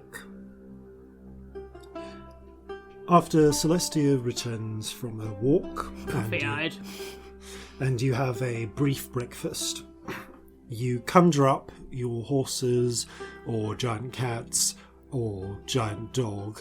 Actually, you haven't figured out all how to dismiss Kerberos. So Kerberos has been sleeping either just slightly outside the dome this entire fucking night. Yeah. Well, if that were the case, I would have definitely given Kerberos the guard. Yeah. Kerberos then has been sat outside, just like. Aww. Didn't bark during the night, but upon seeing you, does a really good imitation of a dog pleased to see his master. Excellent. Stormy. Ruffle his belly. Because that's probably the only part that Corzin could reach. It is. Here, cat. So we now have a dog, a cat, a bird, and a monkey with us. The menagerie grows. I wish you'd seen Jason's face when he did that. He was lifting a cup to his mouth and just the elbows came out to join it with the face. It was amazing. On the rare occasions we do live streams, you get to see what the animal noises look like. And they're delightful, invariably. Nevertheless, two sore hours of hard riding follow as you bound your way across the countryside. Eventually, slowing a little as you mount the rise and are able to see your destination. From a distance, Beer Barrel appears nothing less than the idyllic colonial, or possibly idyllic, I never should know how to say that, colonial town. Buildings cluster along the thin river that leads to the sea, a hodgepodge of whitewashed timber housing around the edges, and pink-toned brick and plaster near the jetties. Further upstream, a large mill pool supports a water wheel connected to a series of buildings with a high chimney stack. The scent of beer wafts through the air towards you, carried by the morning breeze, and the outer parts of town are dominated by green fields of growing barley and hops. There are even orchards for cider. However, this idyllic view is marred by two elements. First, the walled compound a short distance from the town proper, which has cordoned off a large section of land behind defensible emplacements and commands its own private docks. Second, the scars of recent battle on the land. Many of the green fields have been burned recently and are still blackened, although some effort has been made to start clearing them. A number of outlying houses have met a similar face, and you can see that small bands of armed civilians are warily watching the skies. You approach Beer Barrel from the south.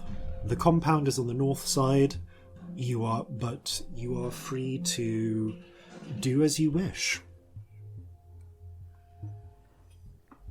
You can head directly to the compound, or if you want to investigate things, you are free to do so as well. Maybe we should get an idea of what's happened here. Just ask a couple of people a few questions. Does this battle look like it's conventional weapons that have caused it, or something else? Ooh, roll. Ooh, this is an interesting question. Your choice of... I suppose this would be nature, because it's sort of chemistry. Nature, okay. So, let me get this straight. There's this big compound. Where is the... The big compound is on the north side of town, a little removed from the town of Beer Barrel itself. Okay. But the town itself appears to have been burned on the outskirts. Dirty 20. Okay, the fire doesn't bear the signature circles of fireballs. There's not the deep blast into the ground that you would associate with artillery fire. Instead, as you look, you can see that the fires are largely forming streaks. They seem to have come outwards from like streaks where they started. Following kind of loose lines that stretch usually about close to 60 feet at a time and then burning outwards. With places where the fire hasn't burnt far, you can still see the strong charring in those portions. Okay. Corzin's going to point this out to the others and goes, see that? Hmm? Looks like we got ourselves a dragon. Oh. Lapsang? It is reminiscent Bit far for them. of... Yeah, some sort of aerial fire would be your guess. Yeah, those are strafing lines. Does it look recent? Like, how recent does it look, or is it old? Very recent. It's not happened Like, this still morning. hot recent? Like... No, it's not happened this morning. There's not smoke or anything rising. And some of the burnt area and the burnt houses have already been cleared, but you would guess within the last day or two.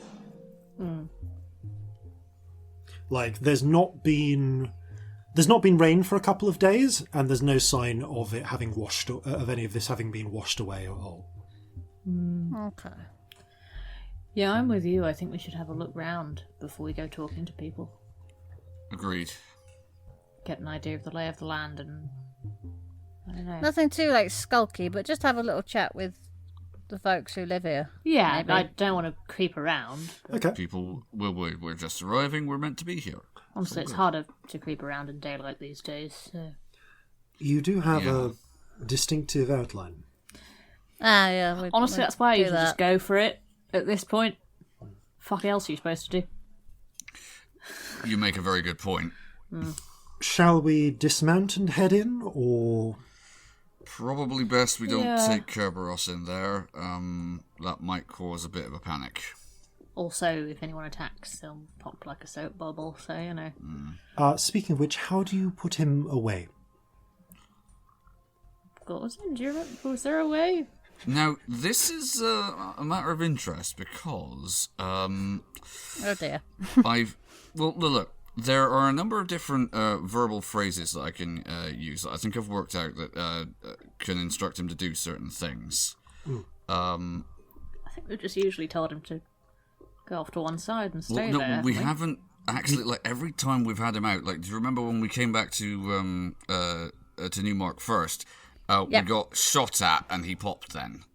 Yeah. And that's the only other time. But in theory, and I'm going to be kind of mixing a little bit of in character and out of character knowledge here. Sure. I've been doing some reading about the language. So if we want him to go away, then there should be a phrase, and I think it's insert what the phrase would be here. Redacted. Okay.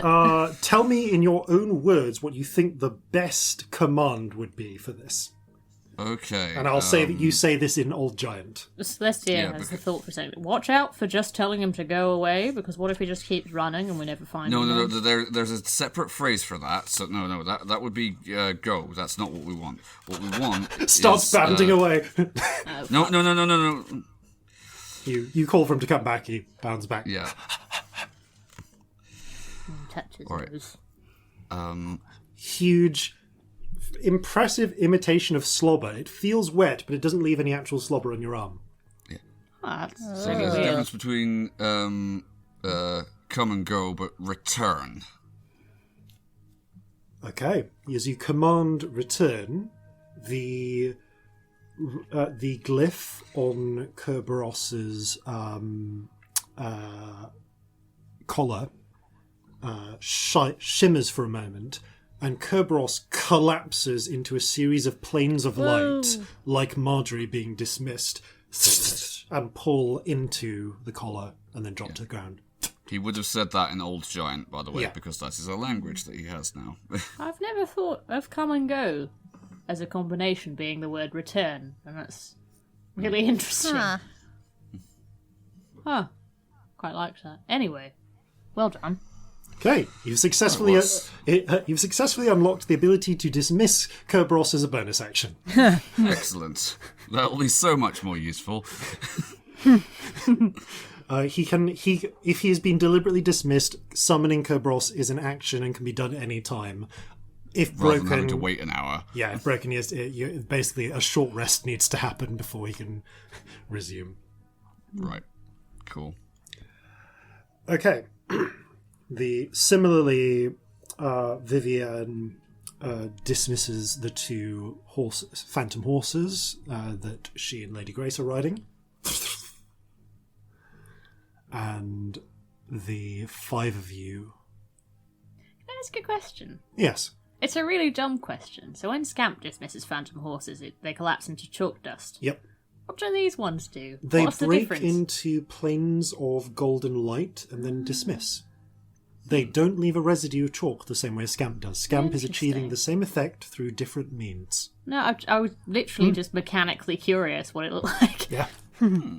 Anyway, carry on. My way's better. When Vivienne summons them, much like with conjuring the way that she conjures the secure shelter, she uses a series of mage metal pins, like arranged in specific positions and carefully calibrated. However, Don't need all the fancy stuff. Chalk works just fine. for you, perhaps. Some of us have to take the long route around.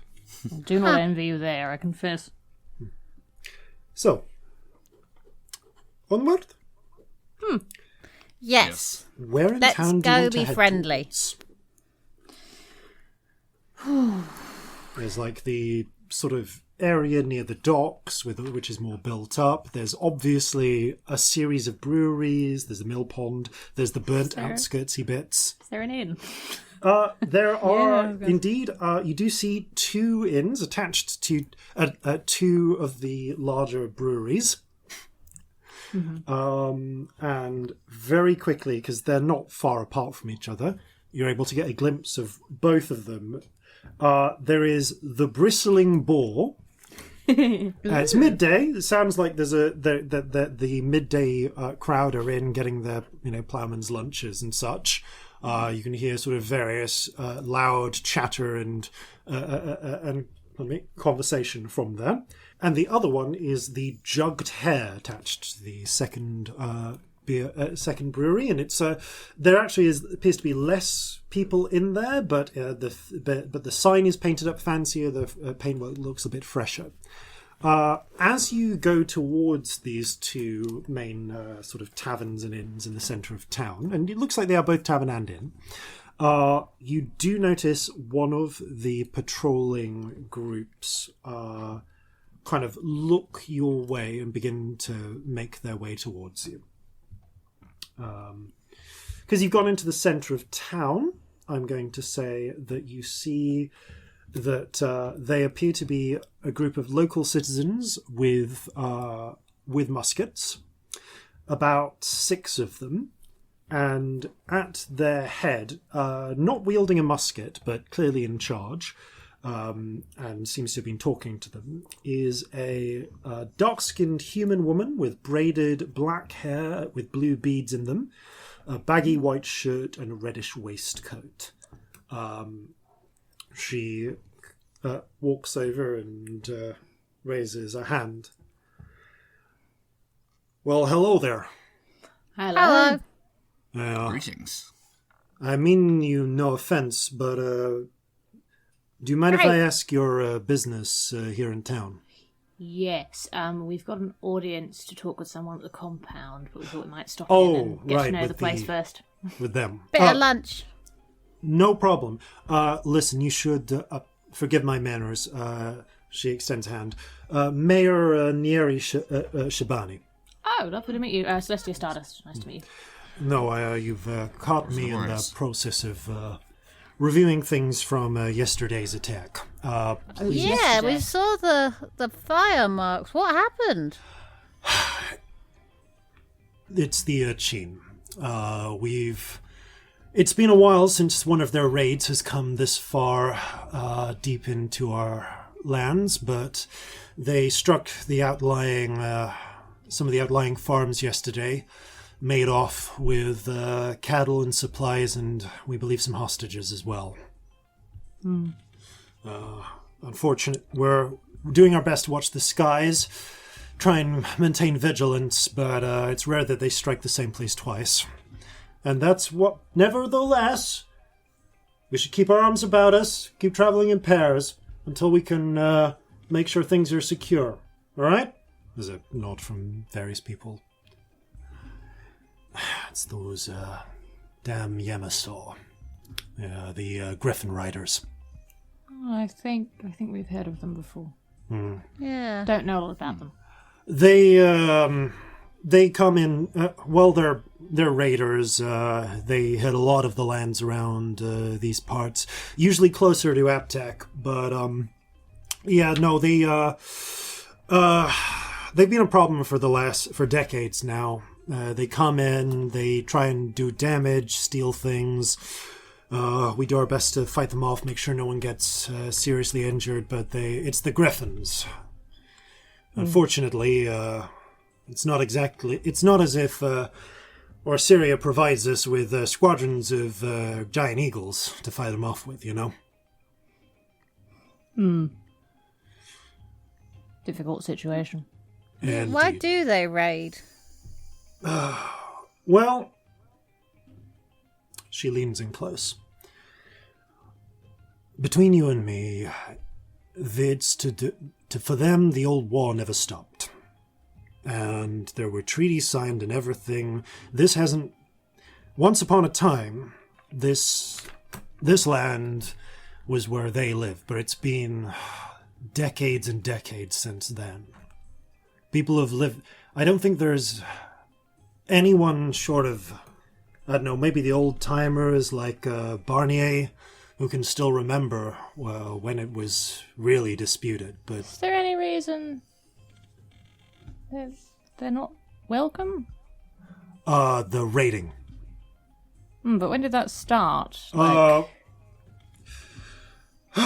I said, Barnier and old-timers like that, Barnier is actually helping coordinate things up at the Burnside as best as he can with his lungs, but it started a little bit. Like, it's been going on for as long as anyone can remember, but it really picked up in the last decade or two. This far out, we don't usually get it, but I know that it's a continuous problem for the homesteads around Eptek and deeper inland. Yeah. Listen, as far as I'm concerned, I got a town full of people who are just trying to make ends meet, live their lives best they can. And my job is to protect them. I understand that. We're not here to make trouble. Good. And honestly, part of that, I'm very glad, she gestures to the north of the compound, that we've got the manufactory there. They were able to chime in with some of their own weapons. They got some strong cannon. Not the most efficient thing for, anti-bird, but at least it scared them off a bit before things got too bad. Do the Orsirians have even a garrison here? No, we...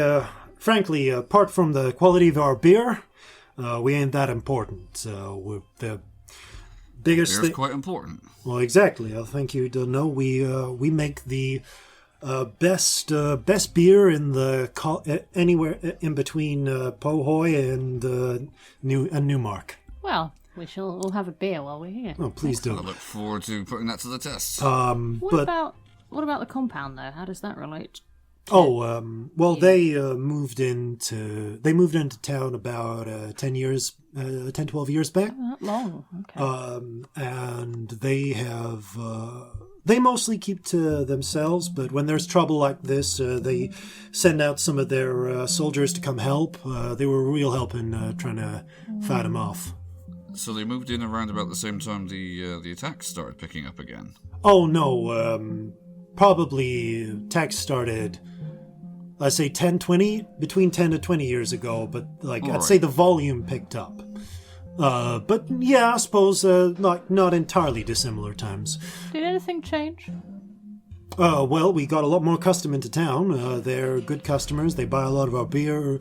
They hire our wagons for transporting their goods, that sort of thing. Been a real boon to the economy.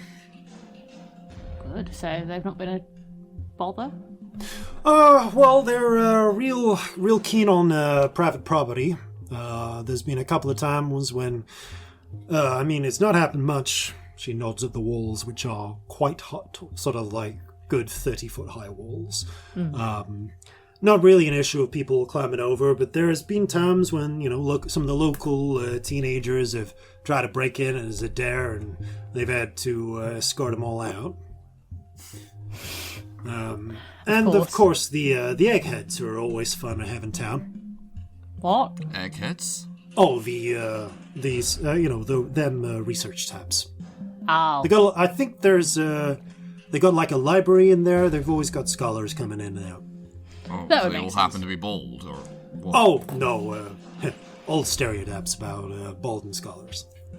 Right. Ah, I've actually Haven't the heard term that one. eggheads. Well, sometimes I go bald. Yeah, occasionally. I'm sorry. I understand there's a cream or a lotion they're saying you can get for that Oh, now. it wears off eventually. Oh, I'm glad to hear it. My grandma went bald when she got to 60, and it just wasn't the same. Oh.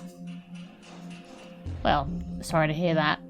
Oh, she was mighty proud of her locks, so, of course, she's, she's been with St. Fury for years and years now, so.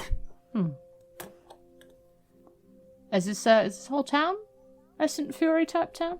Oh, it's, Or are you- well, there are I'd lots say of most of different us are furious. There's a few region taps around as well, but, this is the colonies. It's a different place.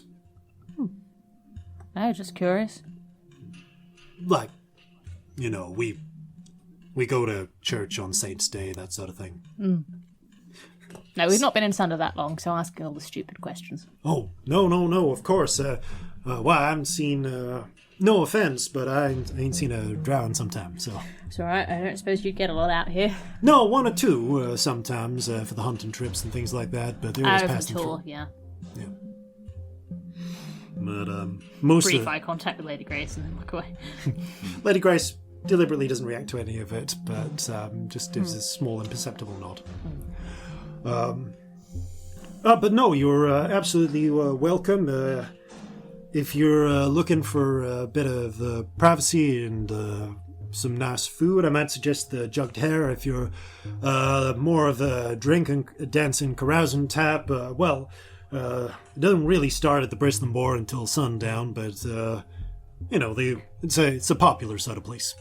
Pays to get in early, I'm sure. Do you have any Achene living here? We've had one or two. Things back for a moment. Actually, yeah. There's a family that came here originally from what is it called? Inan? Yeah. Close enough. Imyan. Inyan, thank you. Sorry, it's not something I've never been really or anything like that. So Oh, I you don't should. know. It's lovely. Oh, well, I know we export a certain amount of our beer there, actually. Maybe we've had your beer. Maybe, yeah. What's their name? Okay. Kia Totone. Yeah.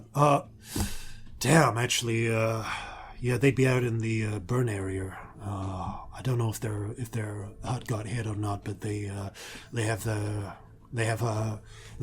work on they have their own hops, their own plot that they farm for hops out there. So. Hope they made it. Indeed, they're one of my citizens. So, we should. Hey, Yeah, sorry, we've disrupted your day quite Oh, enough. no problem. Folks are always welcome as long as they're. She gestures up at the sky, not causing trouble. No plans to. That's don't fair worry. enough.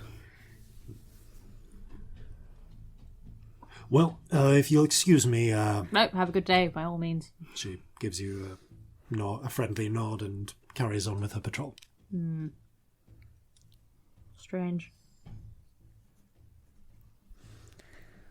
Can't help but feel if my land had been stolen, I wasn't really allowed to live there anymore. Stealing from there wouldn't really feel like stealing. I mean, they said it's been decades. Decades ain't that long. It's really not.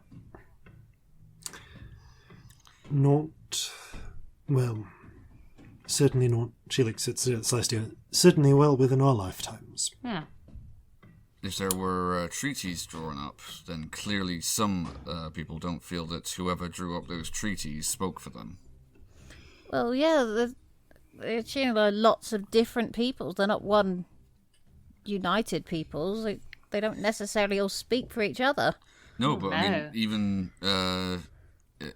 even back in Jover, there are sometimes where there's border disputes where a decision is made by the whoever happens to be in the government, and the people who actually live there Yeah, maybe don't agree don't with get a that. say in it. All the decisions made by whoever happens to be in the room. I mean, look at our treaty. Yeah, Some people are going to fucking hate us for that. we maybe need to have a chat with some folks here at some point. Or maybe we're sticking our noses in again. I don't know. I don't know. Well, one thing at a Regardless. time. Do you intend to try and gather more information at one of these? Do they call them pubs? Actually, no. She's lived here for years. At one of these bars, or shall we proceed onwards? Might not be a bad idea, but what's Mind sitting and having a drink in one and just seeing what it feels like. soak think up you the get a A lot lot ambience? from just Bit of a sitting lay with of the people. land, somewhat. All right. Yeah. Not even for that long, but I think you can feel unrest, and if people Yeah. are happy, and if there's something looming, whereas the mayor might have wanted to sell it as a nice town that does nice beer. Which is I'll fair just enough. order a half. All right. Which bar do you want to go into? I think the dodgy one is my... Cool. Yeah, bristling I feel bull. like we'll hear more there. Yeah, Yep. the bristling bull. I think. Okay, you head to the Bristling Boar. The Bristling Boar, it's not dodgy. It's just not as refined as the Jugged Hare presents itself. The Bristling Boar has a painted sign of, surprise, surprise, a bristling dark-haired boar with several spears sticking into it and like clearly still enraged. It's fun. The structure of the inn itself appears to be mostly built as sort of a large, kind of singular beer hall. And you can see that there is an upper tier which leads on to rooms and such, but most of it is just flat out tables and benches with people drinking, eating lunches, talking, arguing. Most of the population here that you can see are humans and halflings. There's a certain number of orcs. You do notice that there are some goblins and a couple of hobgoblins who mostly keep to themselves in one corner, but they are still drinking and eating. You get looks when you come in, of course, because you are notable people. The goblins and some patrons give you a mixture of confused and dirty looks, Celestia in particular, but then return to their own business. I give them a lot of space. Yeah. You head back up. You head up to the bar, and you can see the barman there is a greyish green skinned orc with thinning hair and a bit of a comb over. And you notice one of his tusks is chipped. The other is quite pronounced. He's got quite a strong underbite. He's cleaning a mug as you come in. Welcome to the Bristling Bar. What can I get you? Beer, please. We hear it's good here. Ah, of course. Half a pint of your finest. Light or dark? Dark for me. This is a reference to our trip to Belgium, listeners. It was in Prague actually. It was in Prague. Yeah, it was in Prague. We had that, but yeah. Sorry, we were within Belgium and Prague within about 2 days of each other. I'm not just mixing them up. It was a whirlwind trip around Europe. Yeah, restaurant with a brewery where they asked you what beer you wanted, light or dark. It was amazing. Nice. So dark, please. Right, come right up. The two elves, respectively, order light. I'll have a light as well. Looks to you, Scamp. Oh, milk, please? Okay. I'll get Thank you. Pours you a sour glass of goat's milk. It's you. I'm going to say that altogether you spend like 3 coppers. And honestly, you might be being overcharged because you look fancy. Give him 5. Thank you very much. Oh, you're right. Some mighty fine folks you got in here then. Well, thank you. You heading up to the compound? Yeah, we've got a meeting there. Gives you a nod. Well, you ask them if they need any more beer coming in? We always got plenty going. I'll let them know. Any big beer drinkers up there? Oh, fair amount. Get a lot of import all sorts of drinks, rum, wine, brandy. A lot of chocolate as well. I'm bringing a lot Chocolate? of what's that nip called? Cacao. Ooh. Like a weird amount of chocolate?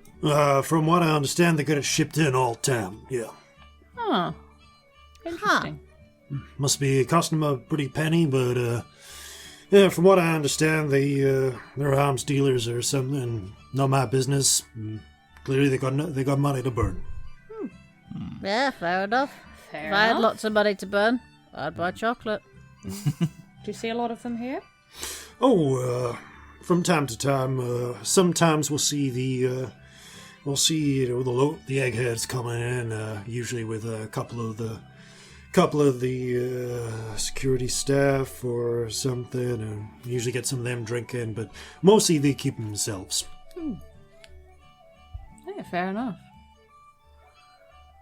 So he had a bit of a bad attack the other day.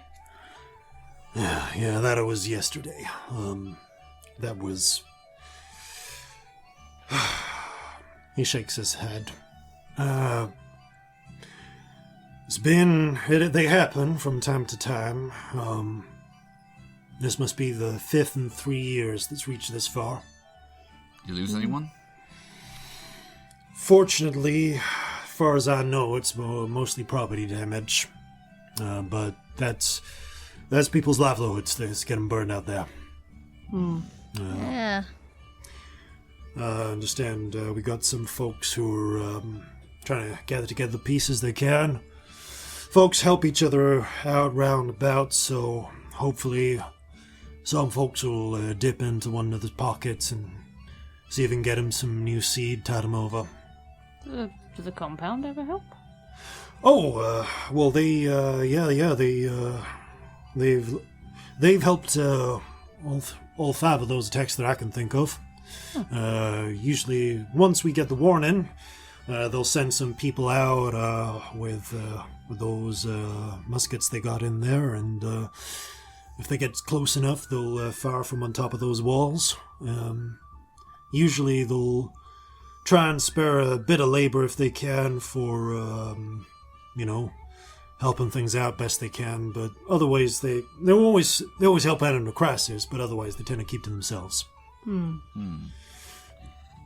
you, when they do visit, they tip mighty well. Glad to hear it. Yeah. Sorry, I interrupted you though.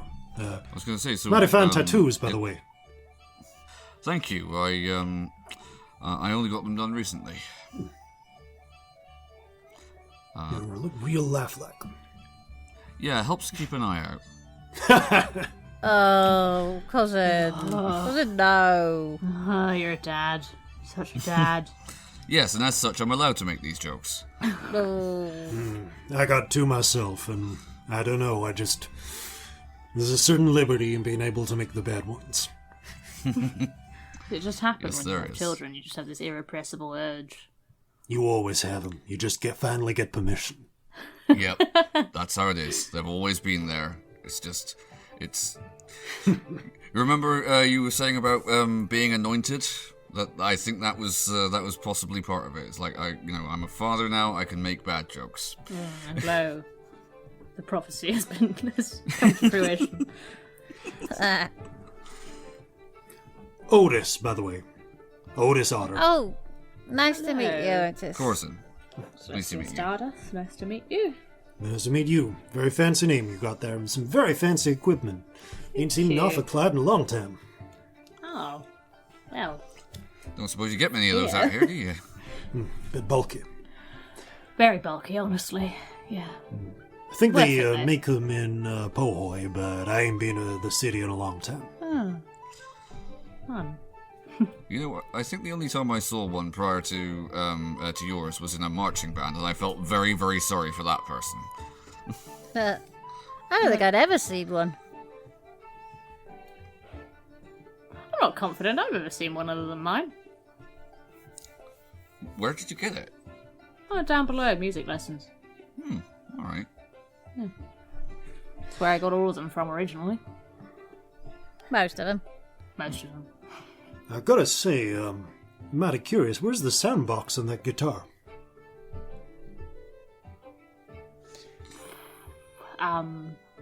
It's really small. Okay, you keep your secrets. Thanks. No worries. Do you like music then? You seem to know a lot about music. I got an ear for it. Huh. You play anything yourself? I mostly sing, never had the time to really dedicate to an instrument. That's fair enough. I was very lucky. Take a lot of time. Takes most of my time keeping the brewery together.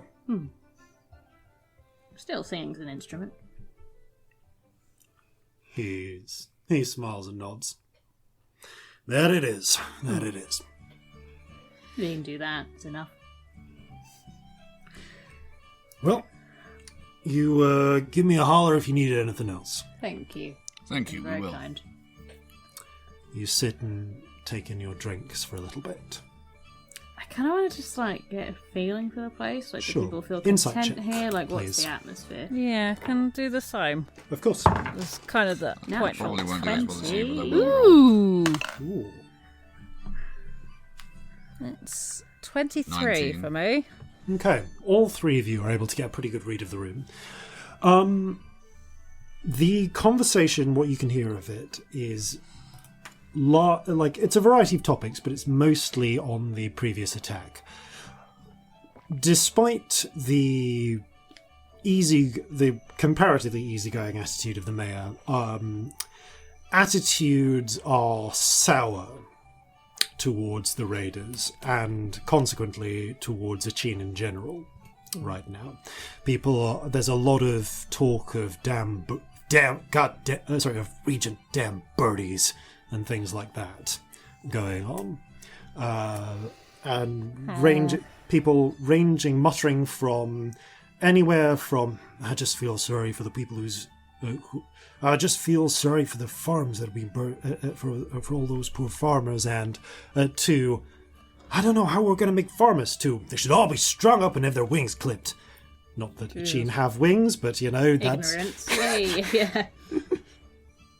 So there's, attitude is not positive towards Achene on account of the raiders for the most part. That's the general feeling of the room. Funny day to have arrived on. Yeah. Yeah, Do you think this has got something to do with why they've not been in touch? Maybe. possibly, but Although it happened before then, really, didn't it? Yeah, if they've had a few in 3 years, unless this one's particularly different. Which it might be.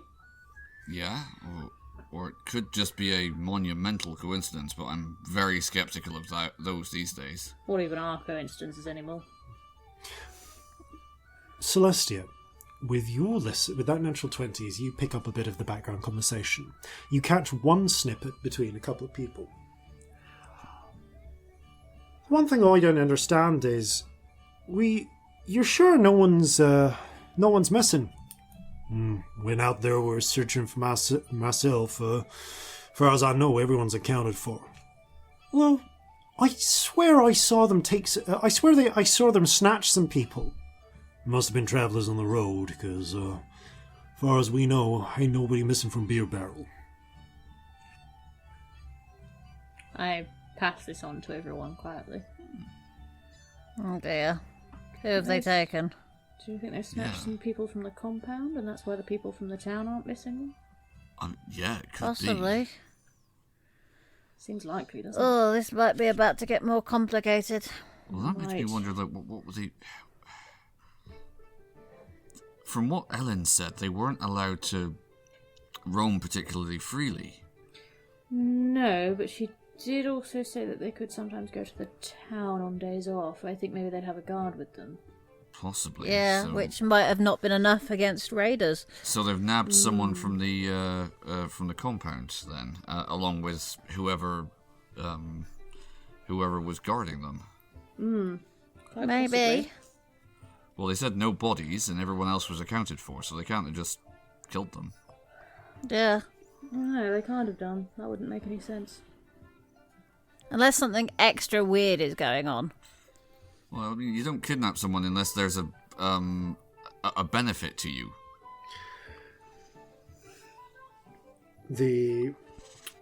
There's a frown as they fit for a moment from Lady Grace, who adds, I've heard a bit about Achene raids here and there towards the northern colonies.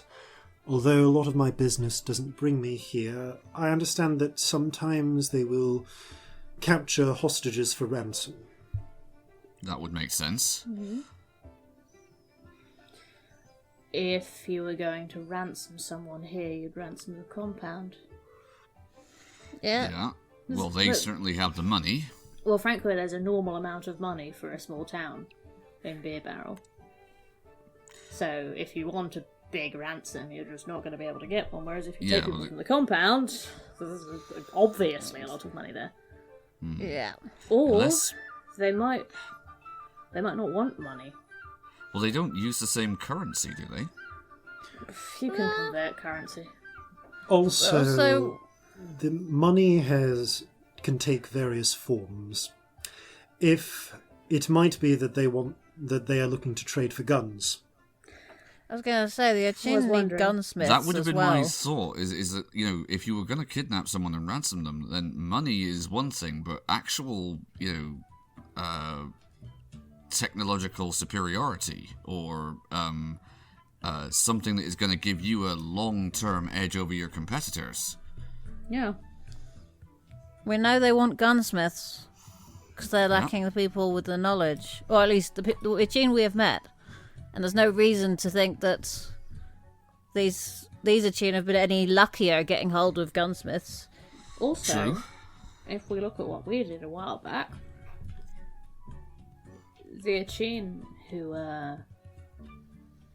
who we found a good gunsmith for, and are probably doing a lot better right now. They were the Achene who were pretty much directly against this clan. Yeah, they were not friends, were they? No. No. So if we've given them guns, They're trying We've to get, started an arms they're trying to race. even the odds. Yeah. possibly. I had no, I mean, it started long before we got here. They were trying to get guns from whoever they could. Yeah, but we might have Oh, given yeah. it a little bit of a push. I confess Oh, don't get me wrong, my- I don't take complete credit for them having guns, but I mean, we sent a gunsmith their way, that might have sped things along. Perhaps. I confess I have... my intelligence is sorely lacking where it comes to Achene politics. This particular clan of Achene we only really have information on through another clan of Achene who are very much enemies and or rivals with them. I see. So our information could be quite biased. It's hard to know. In this, I'm afraid you are more aware than I am. I don't have good sources here. Well, it would be like trying to ask someone in North Syria what the facts about Seoul was. Yeah. I see.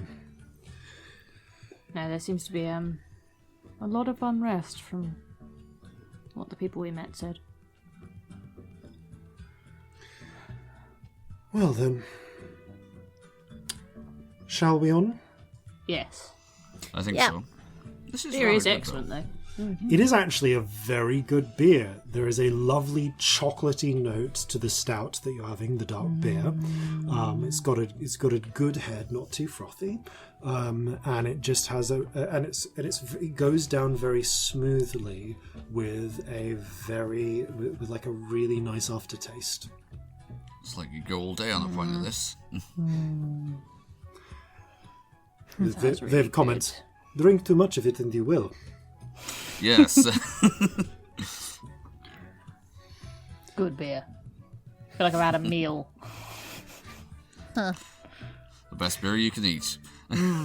Glass of bread, thank you. That's why I went for the white beer, a little lighter. No, fair Yeah, enough. those are good too. They finish their basically lagers. Would it be lagers at this point? Lagers won't. No, pilsners won't be invented until the 1800s. Yeah, It's no, not quite this would then. be It's just a white ale. Weisse beer. Yeah, It'd be just a Weisse Weiss. beer. It'd just be a Weiss beer. They finished their Weiss beers then, I like that kind of beer. and you make your way out of town, out of the bar, and head up towards the 5 Points Manufactory. From the outside, the 5 Points Manufactory appears a grim and foreboding place. The entire compound is sealed from the outside world by a massive series of brick walls, slanted slightly outwards for support, with defensible positions along a walkway atop.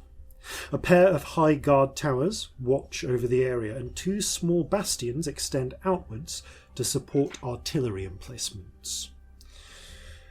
The wall extends a little bit out beyond the shoreline, but you can catch glimpses of what look like stoutly constructed jetties and some large warehouse-like buildings, including some that have the appearance perhaps of dry docks.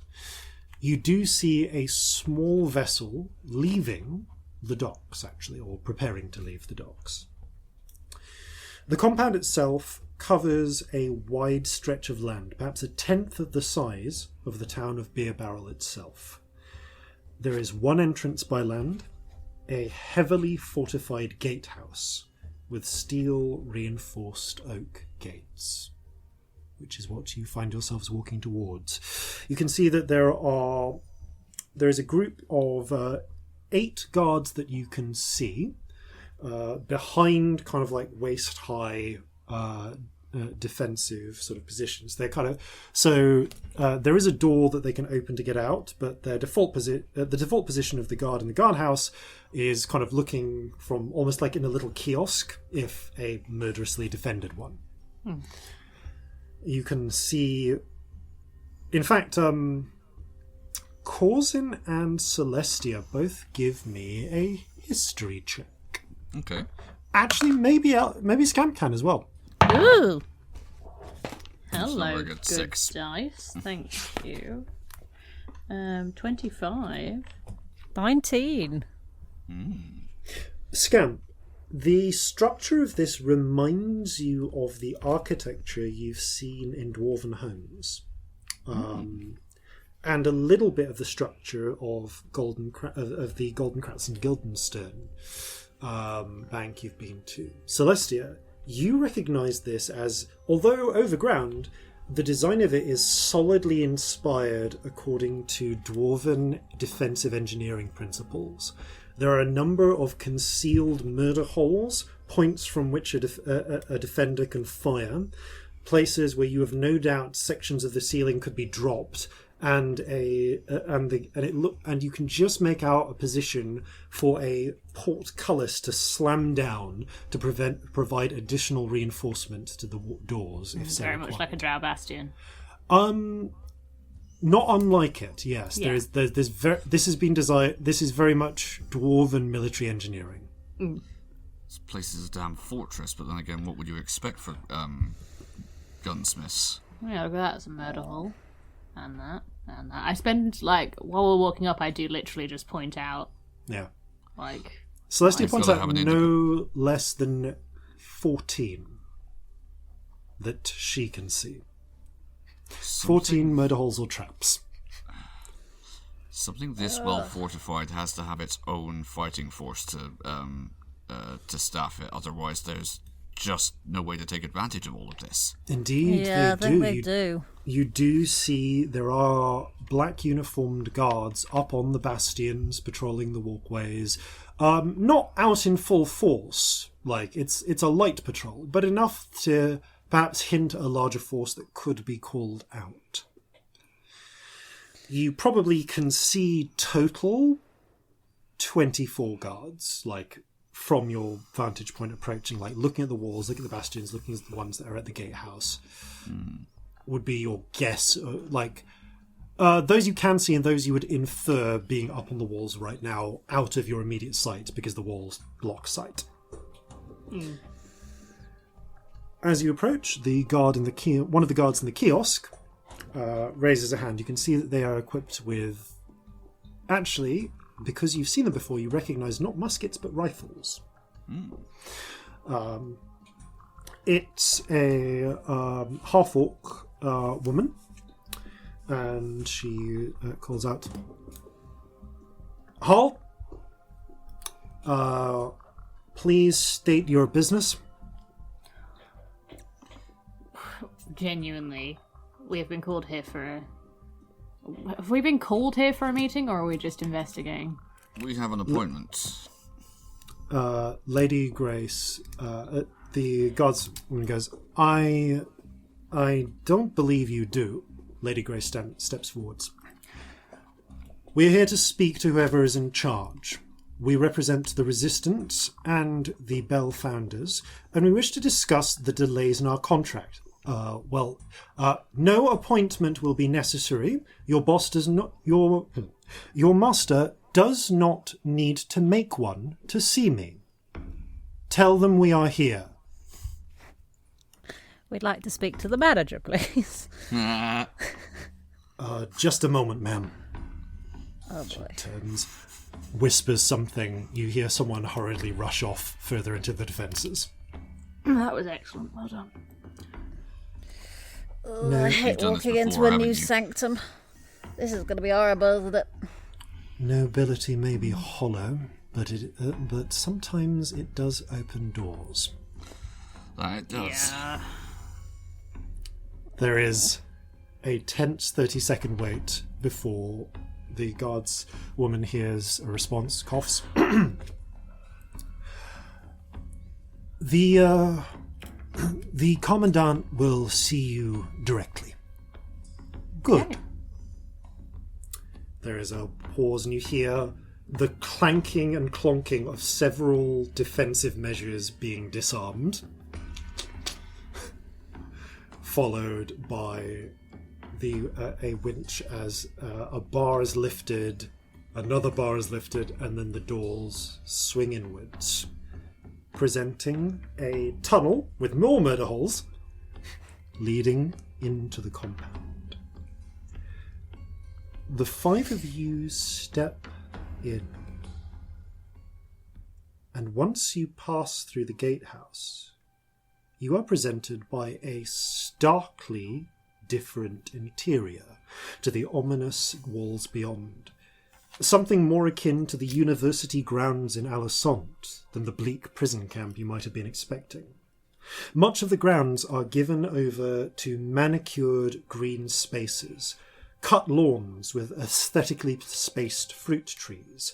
Some are actually fruiting right now. You spot an orange tree thick with green-rinded fruit not 30 feet away, and below it, a halfling in spectacles, a comfortable shirt and a kilt, is reading a book, balancing it on his knees while he peels an orange with a fruit knife and snacks on it.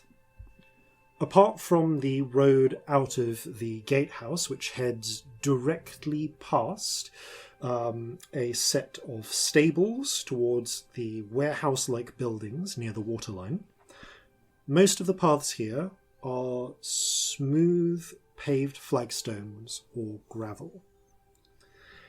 There is a water feature, a fountain, bubbling away in the centre of the grounds, sculpted to look like a tiered mountain with various cooling pools into which the water flows and then trickles down from, as well as miniature buildings surrounding these pools, carved with a distinctive dwarven architectural style. In fact, there are a lot of dwarves here. Numerous figures walk the grounds in pairs or threes, largely halflings or dwarves, with a smattering of humans and orcs in between. You do spot black uniformed soldiers positioned on the walls and near the gatehouse, confirming the rough estimate of numbers you saw before, as well as patrolling near the docks, but most of the people here are in comfortable civilian dress, talking, reading, doing exercise, in some cases fervently arguing. One person is singing while they paint the walls. You see a dwarven woman, and the interior of the bastion walls has been thoroughly painted by a number of artists.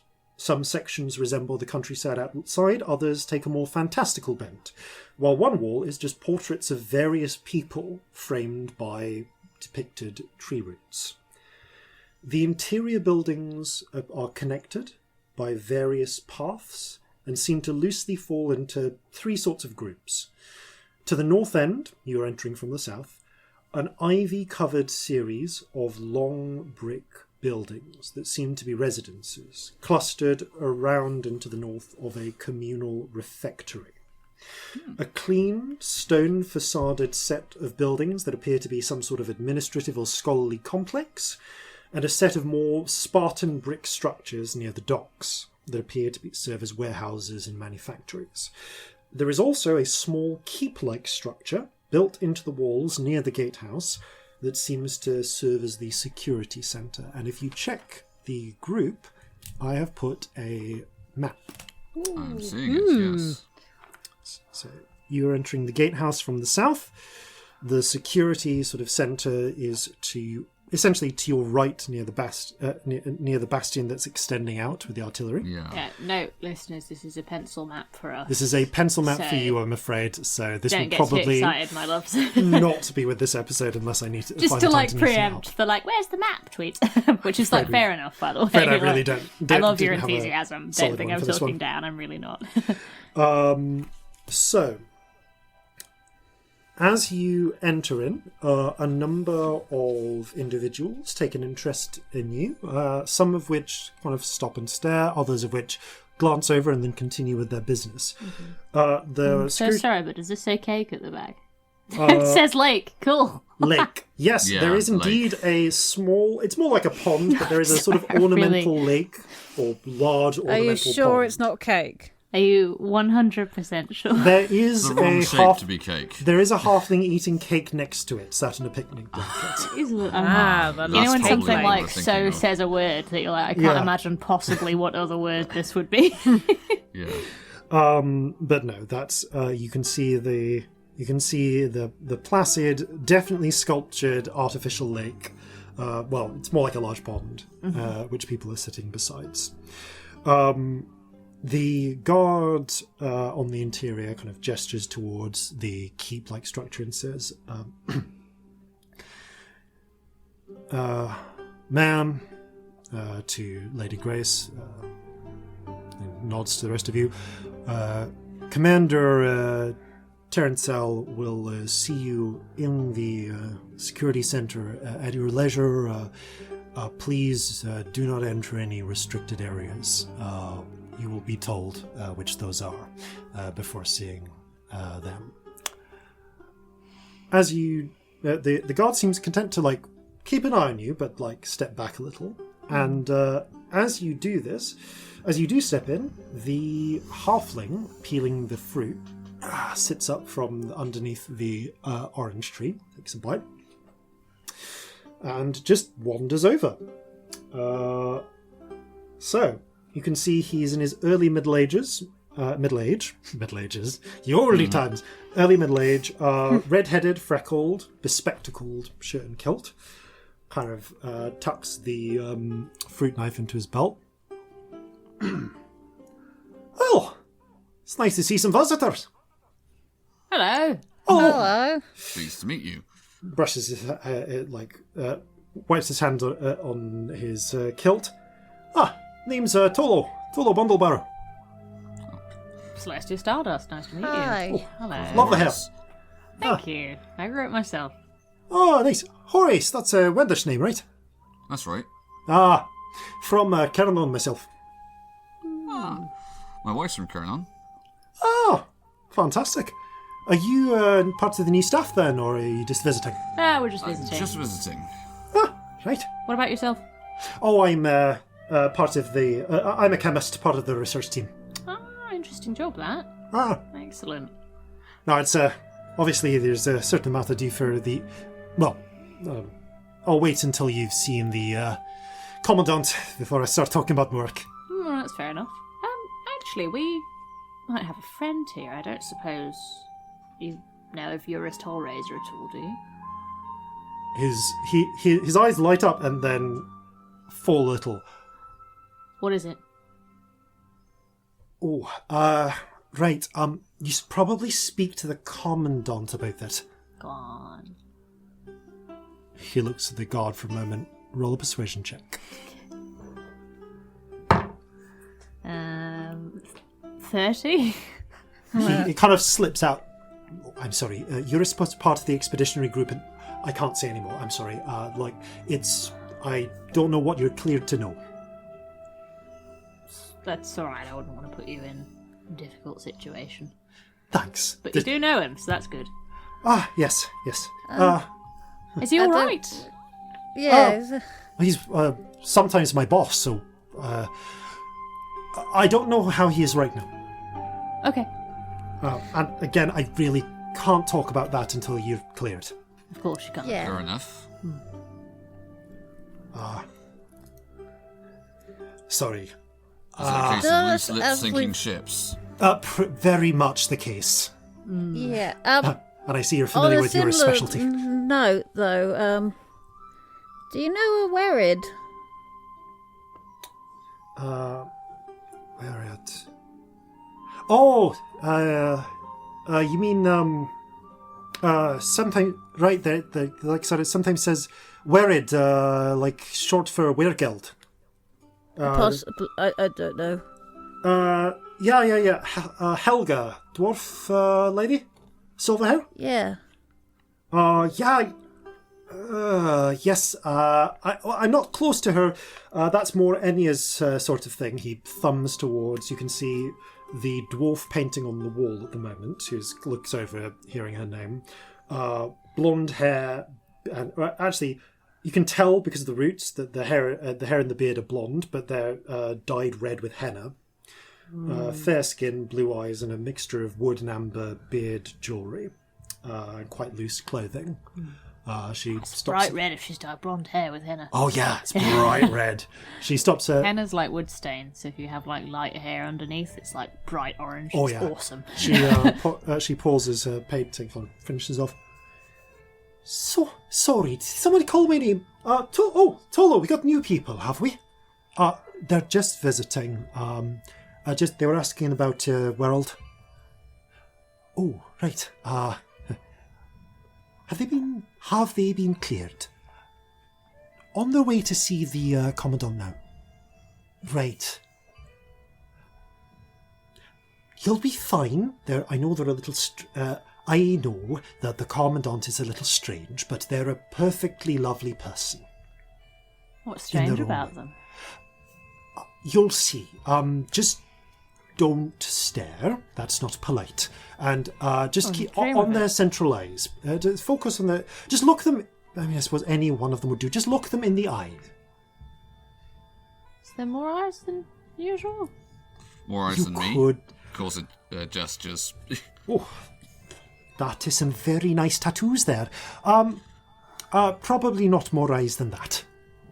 Okay. Okay. Certainly more not. than the More than your regular amount for folks like us. Yes. Oh, good to know. Honestly, as if I'd stare at anyone for looking weird. If any of us would. What dye do you use? Magic. Oh, we got more mages. Ha! They're just visiting. Oh, right, of course.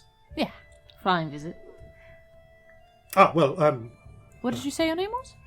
Oh, sorry. Enya Silversmith. I don't actually... It's the family name. I don't actually do silversmithing. I'm an engineer, specialise in artillery, but I'm also a sculptor and a painter. Oh, lovely. Very nice. I do a lot of work with particularly animal parts, bone, shell, that sort of thing. Cool. Oh, that sounds fun. Any of your work nearby? Around the for it? place, the administrator likes us, and of course the head researcher both like us to display our artworks and so on. There's the curate. It's got to pass the curation department so that it doesn't all conflict too much. But that's fine. There's a certain standard we want to uphold to. And besides, a lot of people honestly. If it's shite, we don't want to show it. Is that that something makes you're working total on the wall sense. over there?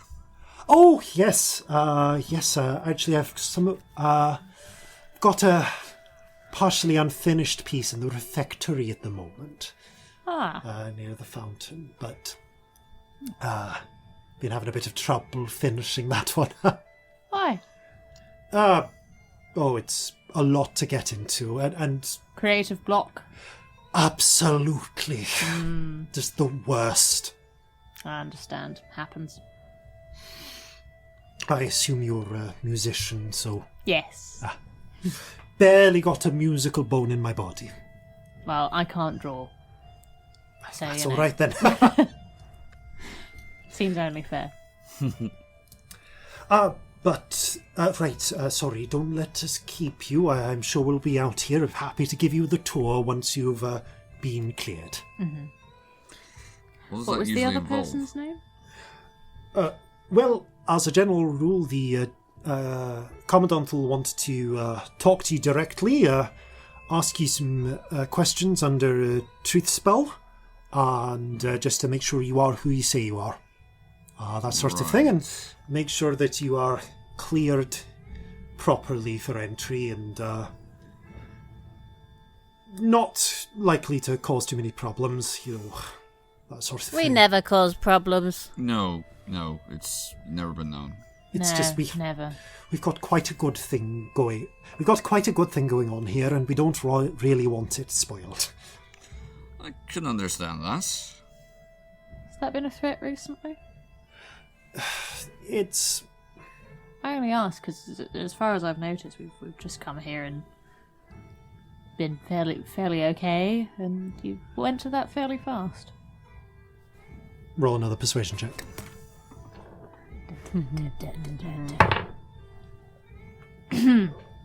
32. Yeah. I love expertise. Well- It's so So good. good. Leans in. Listen, we're always on the watch. We have to be on the watch for Syrian spies Ah. in case they find out about some of our research or what's. Can't say more until you're. I can't say more until you're cleared. I understand. Don't worry. Absolutely. Makes sense, though. Certainly. The security guard is like waiting significantly by the door to the security. I'm so sorry, but Centre. what was the adorable one with the red hair's name? I forgot. but I want Enya to write it down. Silversmith. No, the other one. Is the one with the red hair. Didn't the other one have red hair and glasses? Yeah. Ginger hair and but- freckles and glasses? Oh, sorry. There's dyed red hair and then there's natural red hair. Yeah. Sorry, Yeah. he is Tolo Bundlebarrow. Oh, Hello, Bundlebar, which is an amazing name and just sounds like random syllables put together in the best way. Cool. it sounds like what you'd call a puppy. Like a very round puppy. Do we kind of have a minute while we're waiting? Yes, if you like. The security guard is like gently pressuring you to hurry up, but like not forcing you to move. Yeah. Just quietly, the other two. So they've both been taken in the Aegean raid, haven't they? Yeah, Looks sounds like like it. it. Look at Scamp. How are you doing? I'm fine. Okay. You want to find her? I just wanted to know she was all right. Okay. I don't need to see her or anything. I just, sometimes you just want to know someone's okay. It's not like we were very close or anything. It's Well, just, we can possibly find that out. Yeah. Just, if you decide you want to talk to her or anything, we can always make time. yeah. And we're here. I don't know. I don't feel like I'm the same person I was. So it feels a bit weird, like stepping back into a life that I didn't really want and wasn't really mine. That Well, makes maybe sense. she feels the same way, and there's been a lot of upheaval in both of your lives, or so it would seem. Yeah. Very much so. Well, While this is happening, Corzin, with your passive perception, you just notice there's a bit of work going on at the docks that just stands out to you. As you notice, a ship has just left. There's actually a large number of crates on the dock, which are being lifted up by teamsters. It seems that there's just, like, as well as the scholars and guards you've seen, there just appears to be just manual staff, people who just carry things. They don't look like scholars themselves. They're just quite heavily built figures. And you notice stamped on them, on the side of the crates, is cacao. There are lots of crates of it. is that an abnormal amount of chocolate? It is a lot of chocolate. Must be sacks and sacks being moved into the warehouses. It's Do not we an think... abnormal amount if there's hundreds of people here. Message it to the other two. Do we think that's chocolate? Throwing it out there. Yeah, no, I was thinking that. I was looking at it going, I'd be Is it all right surprised. cover? But I mean, Why? it's not, though, is it? Like, if you're gonna... flour or, something that you use a lot of and you wouldn't be surprised to That's have true. a ton of. That much chocolate is weird. And this is coming from me. I didn't have chocolate for breakfast. How much of Oh. this do you say out loud, or is this all through a Scamp, or is this all through message stone? I think it's probably message. Cool. Yeah. Nothing. Then there's a brief moment where I there's will message that thought to Lady Grace. you cast message to that. Lady Grace Just just a sort of, is it chocolate though, kind of thought. murmurs. She kind of subvocates. Hard to say. Might be worth getting a look. At which point Tolo goes, So, I notice you're all standing round in a circle. Sorry, miles away. Oh, that's all right. You're like Mindy. She spaces off and thinking about things a lot as well. Yeah, do you just not realise you're doing it, and it's been ages, and it's really awkward. Personally, Sometimes no, we but do it a for few of the hours. researchers are like that. It's impressive. Like, we do it for hours, because we all do it, so we all just stand around without noticing. Staring. Like, they're lucky to have friends that also do it. You'd get on with the physics department. I understand What's that's a complex physic? business. Right. That's... Oh. I'm going to leave someone else to explain that. It's science, right? It's science. Yeah, I we're know not about science. physician. That's a different thing. You're a medical... a medic, fantastic. You should absolutely meet Dr. Guelph. Oh, and who are they? She is the local clinician. She's also a priest and a cleric. Helpful combination. Yes, she's the only person who can do magical healing that's not alchemy based, so it's really useful if someone breaks a bone or something. I take it should be over in the... And he sort of just points over towards the clinic. Indeed, and you see that, as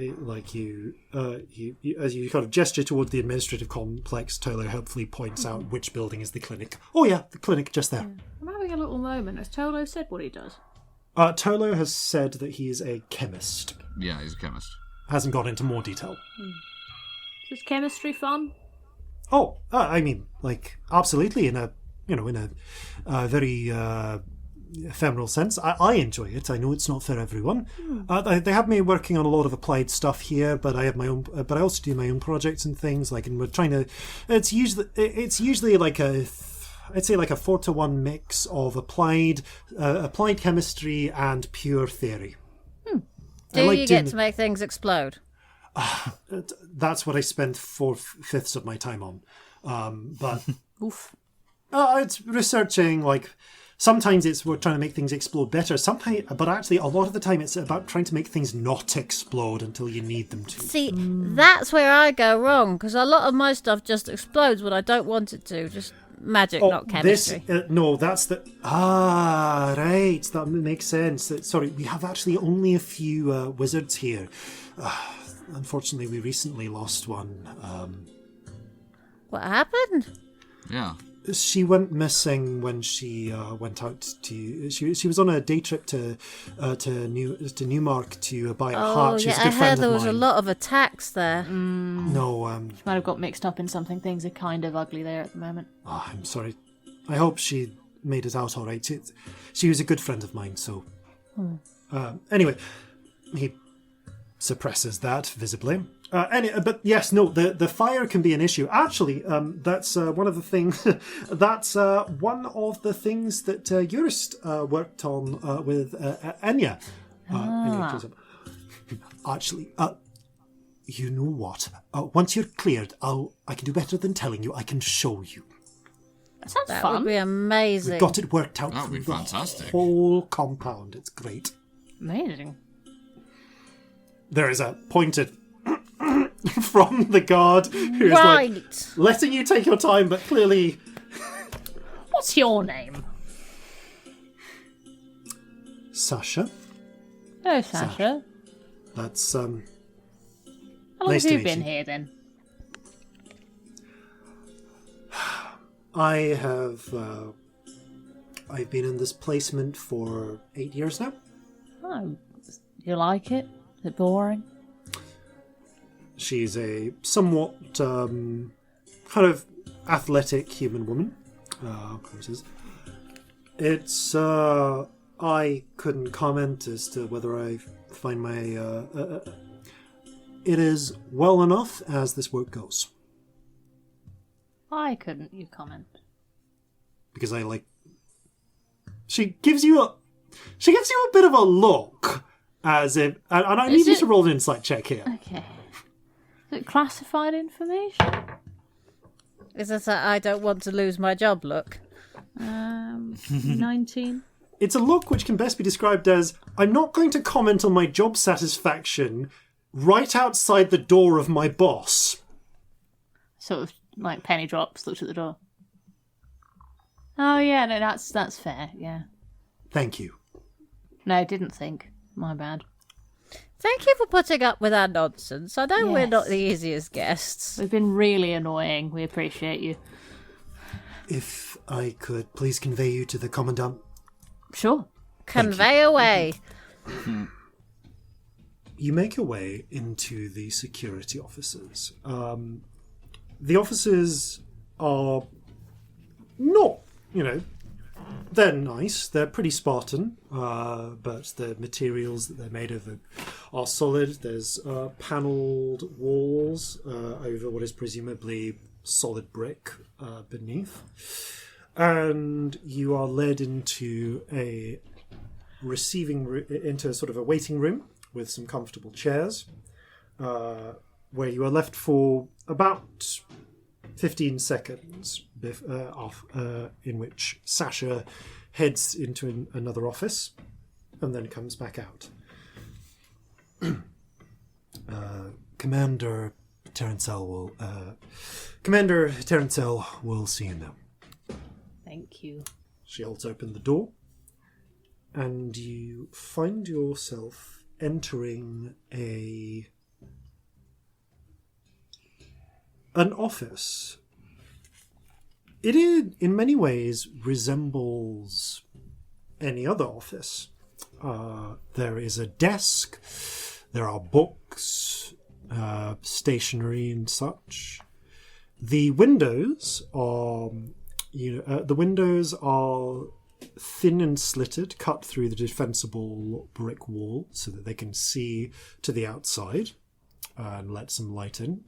Though there is actually a warm yellow dwarf crystal mounted in a polished socket in the ceiling, giving light. There are no chairs in this office. Instead, behind the office, there is what one might uncharitably call a basket. It's more like a woven and well-made wicker sort of bowl, supported by carved wooden ribs, and a large number of plush pillows inside, upon which is coiled someone. They're raised up so their torso and hair. So their torso is over the is over the desk in a comfortable manner, but they rise a little further as they see you. You might call this person a Yonti. There are certainly some similarities. The mottled black and aquamarine scales, the long serpentine tail instead of legs, the scaled humanoid arms with clawed fingertips. But most Yonti are about half their size, and most Yonti have only one head. This creature has 3 heads, spouting from a trio of sinuous necks emerging from their humanoid torso.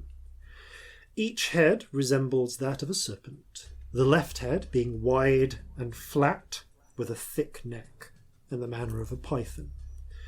The right head narrower and more angular, with wide eyes and an aquamarine collared neck in the manner of a grass snake or water snake.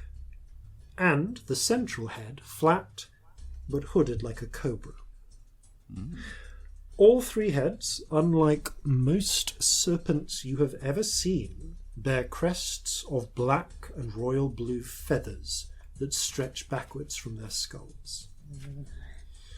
This person also does not favour the bright colours and loose clothing of other Yonti. Instead, their upper torso wears a white neck scarf, grey waistcoat, and silver-buttoned grey overcoat of a mercenary officer, with bandoliers for pistols and a sabre, while their lower half has a sort of split layered skirt of grey and blue cloth that covers the top part of their long coiled tail, while leaving the bottom part open to allow them to slither freely with their scales.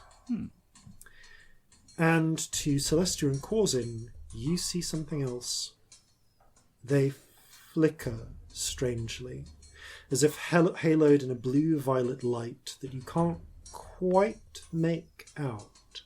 A light that shimmers in their eyes, and especially in the eyes of their central head. But different to the way that Scamp is in focus. Yes. I was going to say, yeah. Not the same way as Scamp.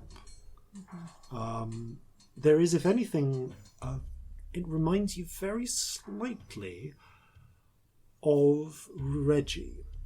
Ah, okay. Oh, okay.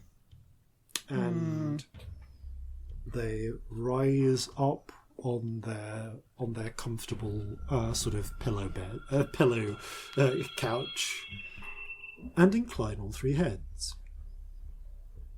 It is a pleasure to meet you, says the central head, although the other two heads echo the end of their sentence. Commander Terenzal Chibalko, at your service. Very nice to meet you too, Celestia Stardust. I'll let the others introduce Corzin themselves. Horhace. Hi, I'm Scamp. Lady Grace, and this is Vivienne. Viv nods her head. We are here to speak about the shipment to Newmark, which I believe has been negotiated. Of course. But first, I would like to perform certain security checks. You see, he takes one hand, which has, just checking my notes here. Yes. He takes one hand, they take, my apologies, I got that wrong. They use they plural pronouns. They take one hand, and you can see it has mage rings on it. And flick at them a little, and the grass snake head's eyes, nictitating membranes, flicker.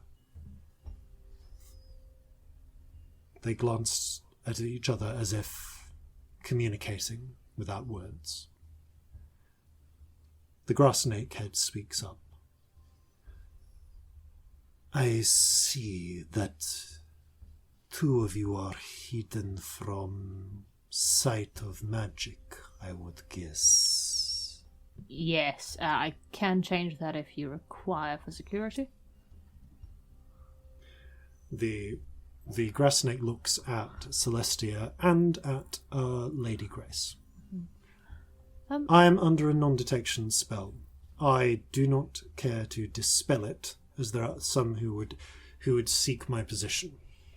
This area is sanctumed. Nevertheless, it is fair. In any case, knowing that I cannot pierce your divinations, I will not question the two of you. I hope this isn't rude, but can I ask a question of etiquette? Of course. I've never met somebody with three heads before. Do you prefer to be addressed together or separately? Our pronouns are they. But are there Please separate? address us as one. Address you as one. We are three minds, but one person. Okay. I didn't want to be missing anyone out. I hope that was an okay question to ask, but All three heads incline. I assumed it was themselves. something that could have been dismissed, and I didn't want to, so... Thank you for the respect, says the central head. You may, but Thank you we for are answering. all Terenzal. Okay. Thank you, I appreciate it. The Viper, so that's the, so actually the central head, the Viper head is going to, sorry, the Cobra head even, is going to go, I'm going to tilt. In order to be assured of your veracity, I must cast a spell of truth upon this room. I ask you not to resist this spell. Oh, don't worry, I probably couldn't if I tried. But I won't. I'm going to Celeste. pop my hands behind my back for a second and turn the ring off. Okay. The central cobra head, to Celestia and Corzin, you see the eyes flare with certain power. And you feel much like and you see strands of some sort of spiritual magic blanket the room for a moment before fading. But you can still feel their presence around. It is much like when the ambivalent octopus will create the zone of truth. Yeah. You do notice that Terence Owl does not seem to be directly aware of your spirits, has not acknowledged them. Not necessarily sighted. Interesting. I'll have the rainbow spirit do like a lazy flight in front of them. They do not react. Okay. Addresses to Corzin first.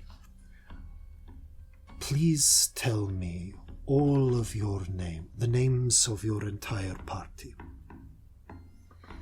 You have already introduced yourself, Yeah. but this is a truth test. Okay. Corzin will say Corzin Horhace, indicating himself. Celestia Stardust, indicating Celestia. Scamp. Lady Grace. And sorry, was it Vivienne? Vivienne Sancti. Yeah. You speak truth. That was an out of character question, sorry. I should have clarified. To the best, I ask this to the three of you who I can be sure of. Are you or any members of your party, to the best of your knowledge, or Syrian spies or informants? No. No, I bloody hope not. No. I don't think so. No. No.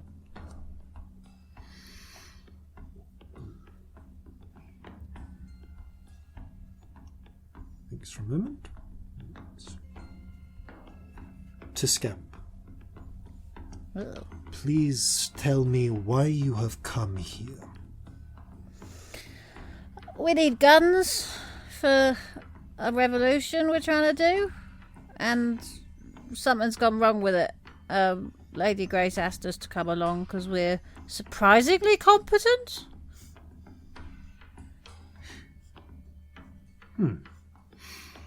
You do indeed seem to be surprised by that. Daily. Hourly.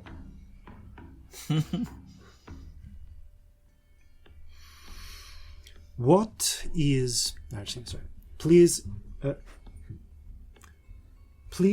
attempt to answer the following question with the answer 6. What is 2 plus 2? Can I answer it? Are they asking that to everyone? To everyone. I The central head is male. I'm getting my own pronouns wrong. I apologize.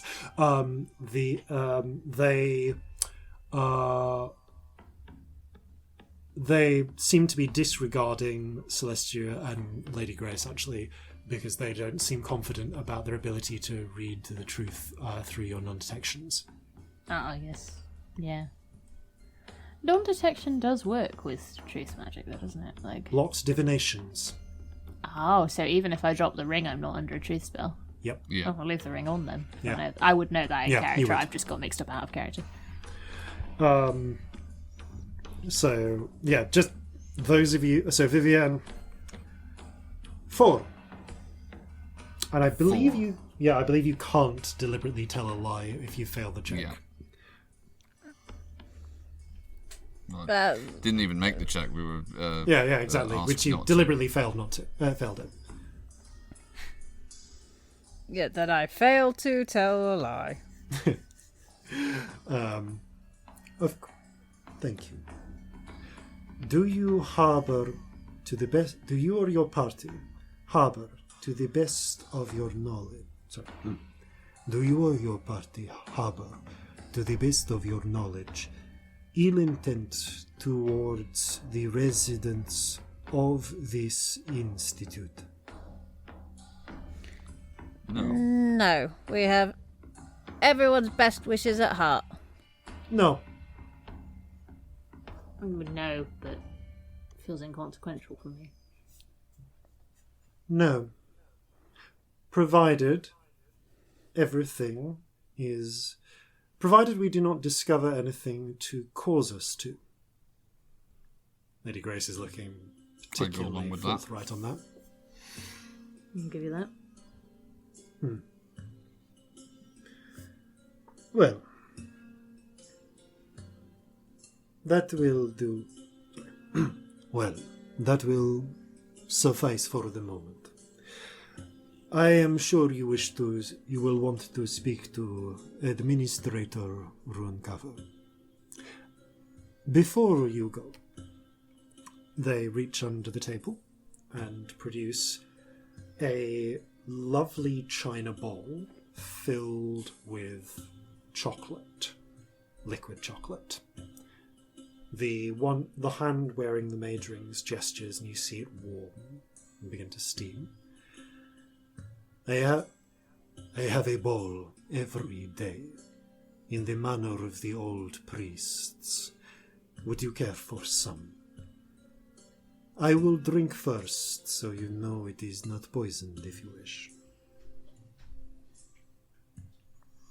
They take a small porcelain cup from a drawer, dip a little in, and sip one sip in each of the three mouths. I suppose it'd be rude not to then.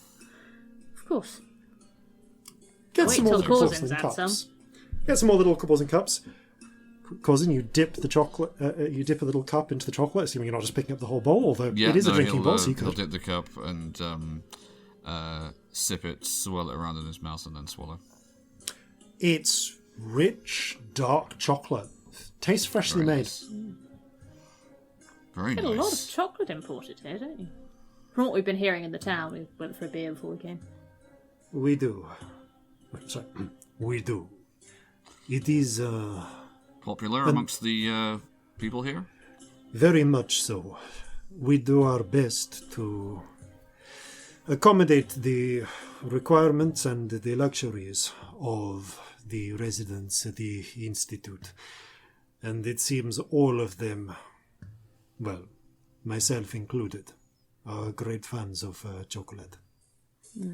I personally enjoy it for the prestige value. When You those, said something about the old priests? What's that? they chuckle. Of course. Before we continue, allow me to. Sorry. They use me and I for their own pronouns, but they plural when addressed to them because they are one person but three minds. Just making sure I don't step over my own words here. That's fair. Before I continue, I should be proper. Please, by what titles should I address you? You are Lady Grace. Looks to the three of you. Mage. Commodore, I suppose. Commodore Horhace, Mage Sancti. I don't know, Shanty Man? Shantyman Stardust. Excellent. It was a good title. I'm just Scamp.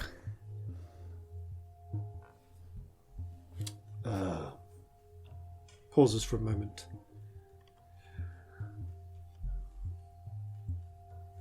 He seems as if trying to think for a moment. What would be the I apologize. I do not know from where you hail. What would be the appropriate form of address? I don't know, really. That's the thing, I don't really have a from. either, so I don't know. Esquire. Scamp. Then. Sure, why not? Scamp Esquire, we will go with. Is there... You have not been called any titles ever? I mean, nothing to repeat in polite conversation. You... No lordship or lordship or anything like that? No. Just You're an Scamp. officer, but I'm still just Scamp, though. I'm not. true. Officer Scamp. That seems to they genuinely seems to relieve some anxiety being able to have a proper form of address for everyone.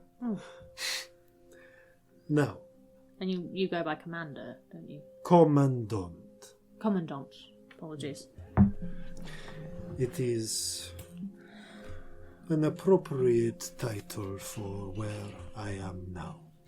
Yes, when I was a child, many, many years ago, grins. Well, sorry, they grin. All three mouths did. Well over 2.5 centuries ago. Even when something still remained of Kalchak, the priests would drink a bowl of chocolate every day. I do that. I can commend it myself. But they would not have allowed me to do such when I was as I was then. How so? I was born to little rank.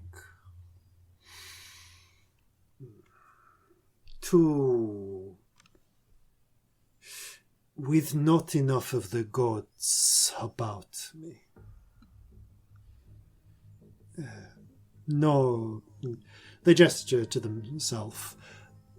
Nothing, not little of these. 2 legs, 2 arms. Ah. Barely fit for sacrifice, they would slur me.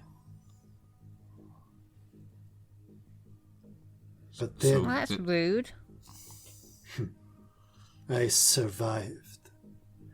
And when their empire fell, I took the secrets from their temples and ascended. you. What empire was that? If you don't mind me asking. Kalchak. It was where Totona is now, on the north of West Sunder. In its heyday, it lasted a time, but fell, as empires do. When was this, if that's not too rude to ask?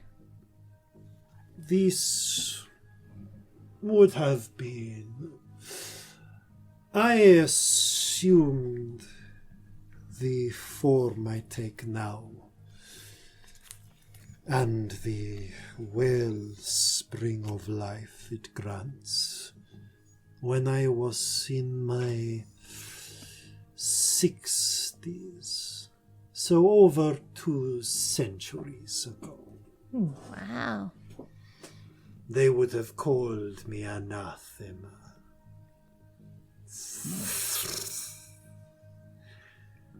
But what gods will punish me now? The serpent is buried. Yeah, we heard something about that. If the empire had not collapsed, I would have been banished or worse, but I survived. And I am doing a little work here to pass the time. You seem to have done well for yourself. Good on Have you. you been here long? For as long as this institute has been here. How long is that, if you don't mind me asking? A dozen years. It is useful. The training, in particular. They wiggle the mage rings. I require more skills before I go to see what can be done about the descendants of my people. That makes sense.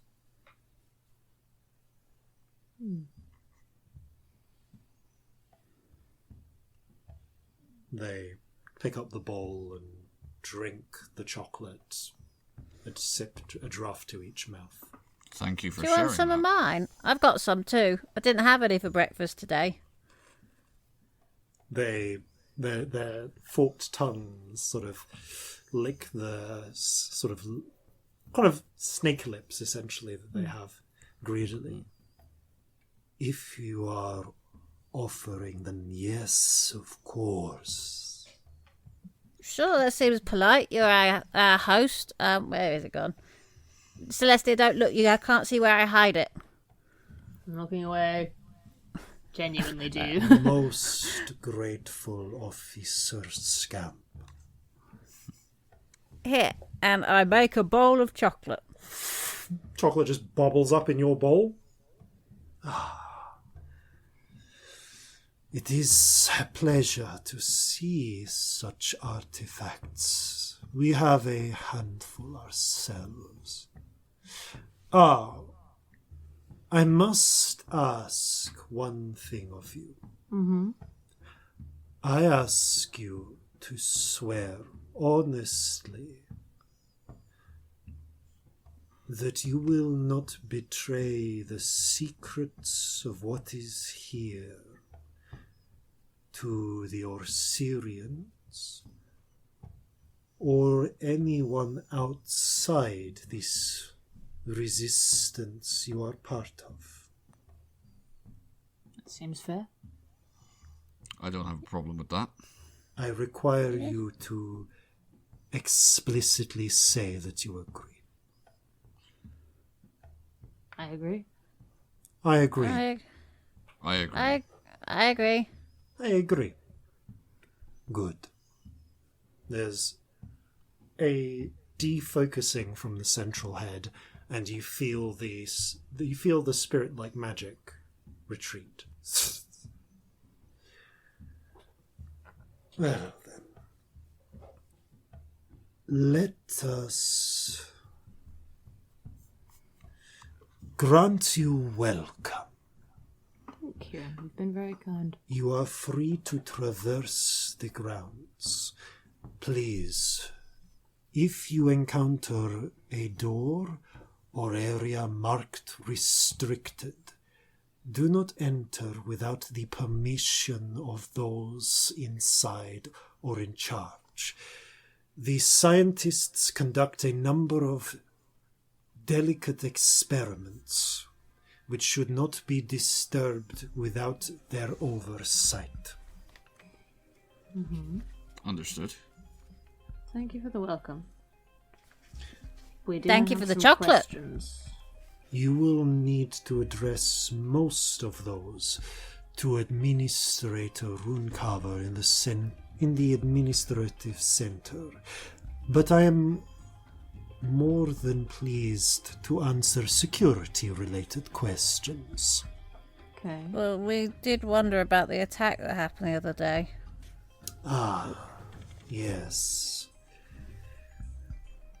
I am sure the administrator will have her own words on this, but I do apologize for the delays in shipping. We are Is that the needing reason to... for the delay? It is.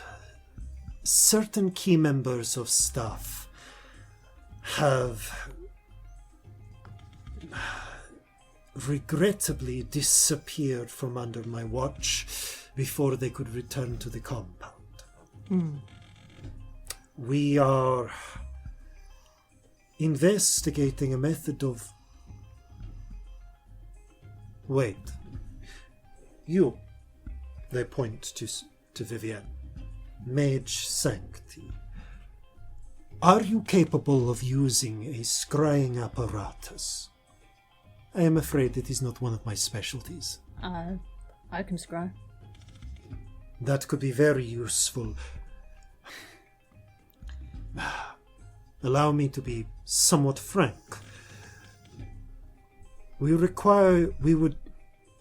I would appreciate your assistance, but you must talk to the administrator for the details.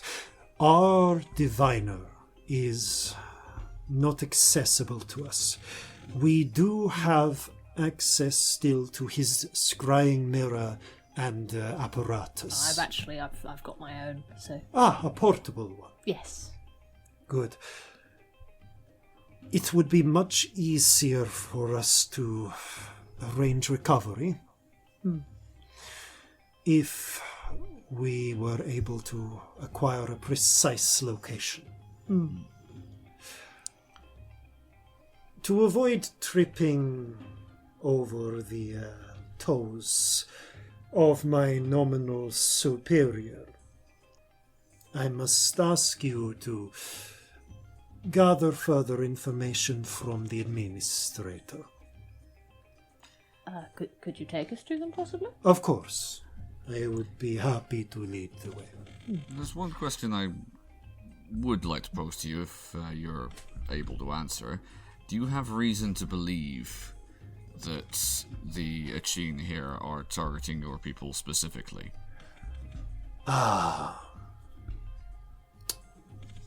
They think for a moment.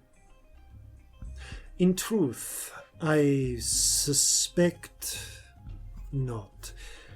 Rather, it is perhaps possible, if they identified them as coming from the compound, as being of value as hostages. And I see you have worked some estimate of what has happened already. But they were returning, and thus less secure than normal.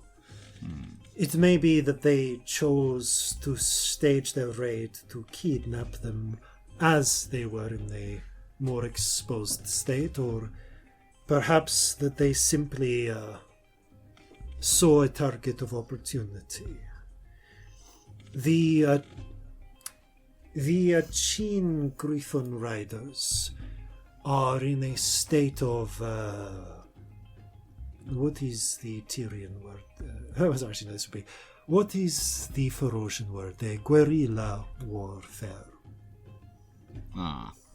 They raid often, sometimes deep strikes for valuables, but mostly, I think, to cause devastation.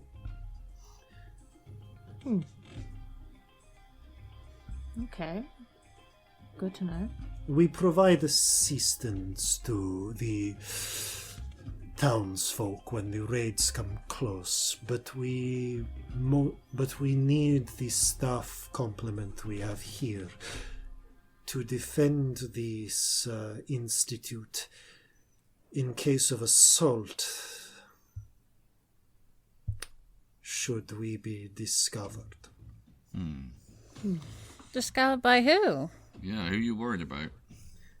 We are worried that the Osirian army will discover we are manufacturing weapons for you.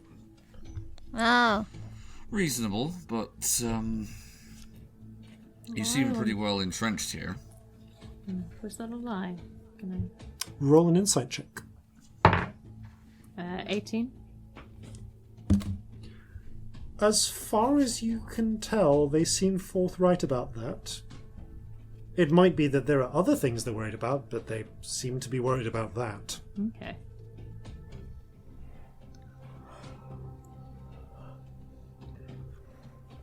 But Right. allow me to convey. I do have some preparations to make you here. I could I believe there are 2 of these scholars waiting around outside. I might ask them to guide you to the administrator. Yeah, that's fine with us. Of Yeah. course. Like meeting new people. They incline their heads. Officer Scamp, I thank you for the chocolate. It's alright. Thank you If for you sharing require yours. more, head to the refectory. Excellent. Thank you. I'm sure you know what you've offered, to be honest. You make your way out, the commandant returning to their work. And just outside, you do see the two scholars, researchers that were there before, Tolo and Enya. They glance to Sasha, the soldier, who gives them a nod. Oh, very glad to hear you've been cleared. Yes. Right. Do you want the tour? Oh, pardon me. Do you want the tour or? That would be very nice. Yeah. Cool. We're on our way to the administrator, but if you could give us a little rundown on the way there, that'd be lovely. Well, Enya smiles. Well, I'd be more than happy to show you around. And I need to talk to you about the anti-fire measures as well. There's so much to see. We'll take you the long way round to the administrator. I know. You know what? First stop first. Why don't we, Tolo jumps in, get you something to eat? Let's head straight to the refectory. Thank you. We can see that mural. Indeed you can. Yes, show us. And as they take you round to the refectory, I'm actually going to start with you being shown, with you being given the tour of the base next time, as we're reaching the end of the time we can record for today. One thing I would like to note is I have now managed to finally get around to introducing 2 Patreon elements. Woo! Hey. Hey, excellent. A tinker and sculptor specializing in sculpting body parts, and Commander Terensol, who is the second ever Patreon request. I actually forgotten the precise nature of what was requested. I've been sitting on them since episode 104. Waiting to bring them in, but we just ended up not coming here. Yeah, it was Brilliant. all our fault. Jason thought we were going to go here ages ago, and we didn't. Next Should have. Next time, we'll be introducing 2 more Patreon elements that have been set on the back burner for ages. Get hype for that. Oh, yeah. 5-point Patreon shipping manufacturers. Yeah. Indeed. But that is for next time, as you are given your tour around the Institute. For now, thank you very much for playing. Thank you very much for listening. And farewell from all of us here at Flintlocks and Fireballs. Fair seas and natural 20s. It's rare I ever meet an elf that looks at me and sees myself, that doesn't feel indifference to one raised by incompetence. So gather your muskets, gather your spears, we'll plunder the shores of Calcinea. No kraken, storm or spell we fear, so come and sail with us, my dear.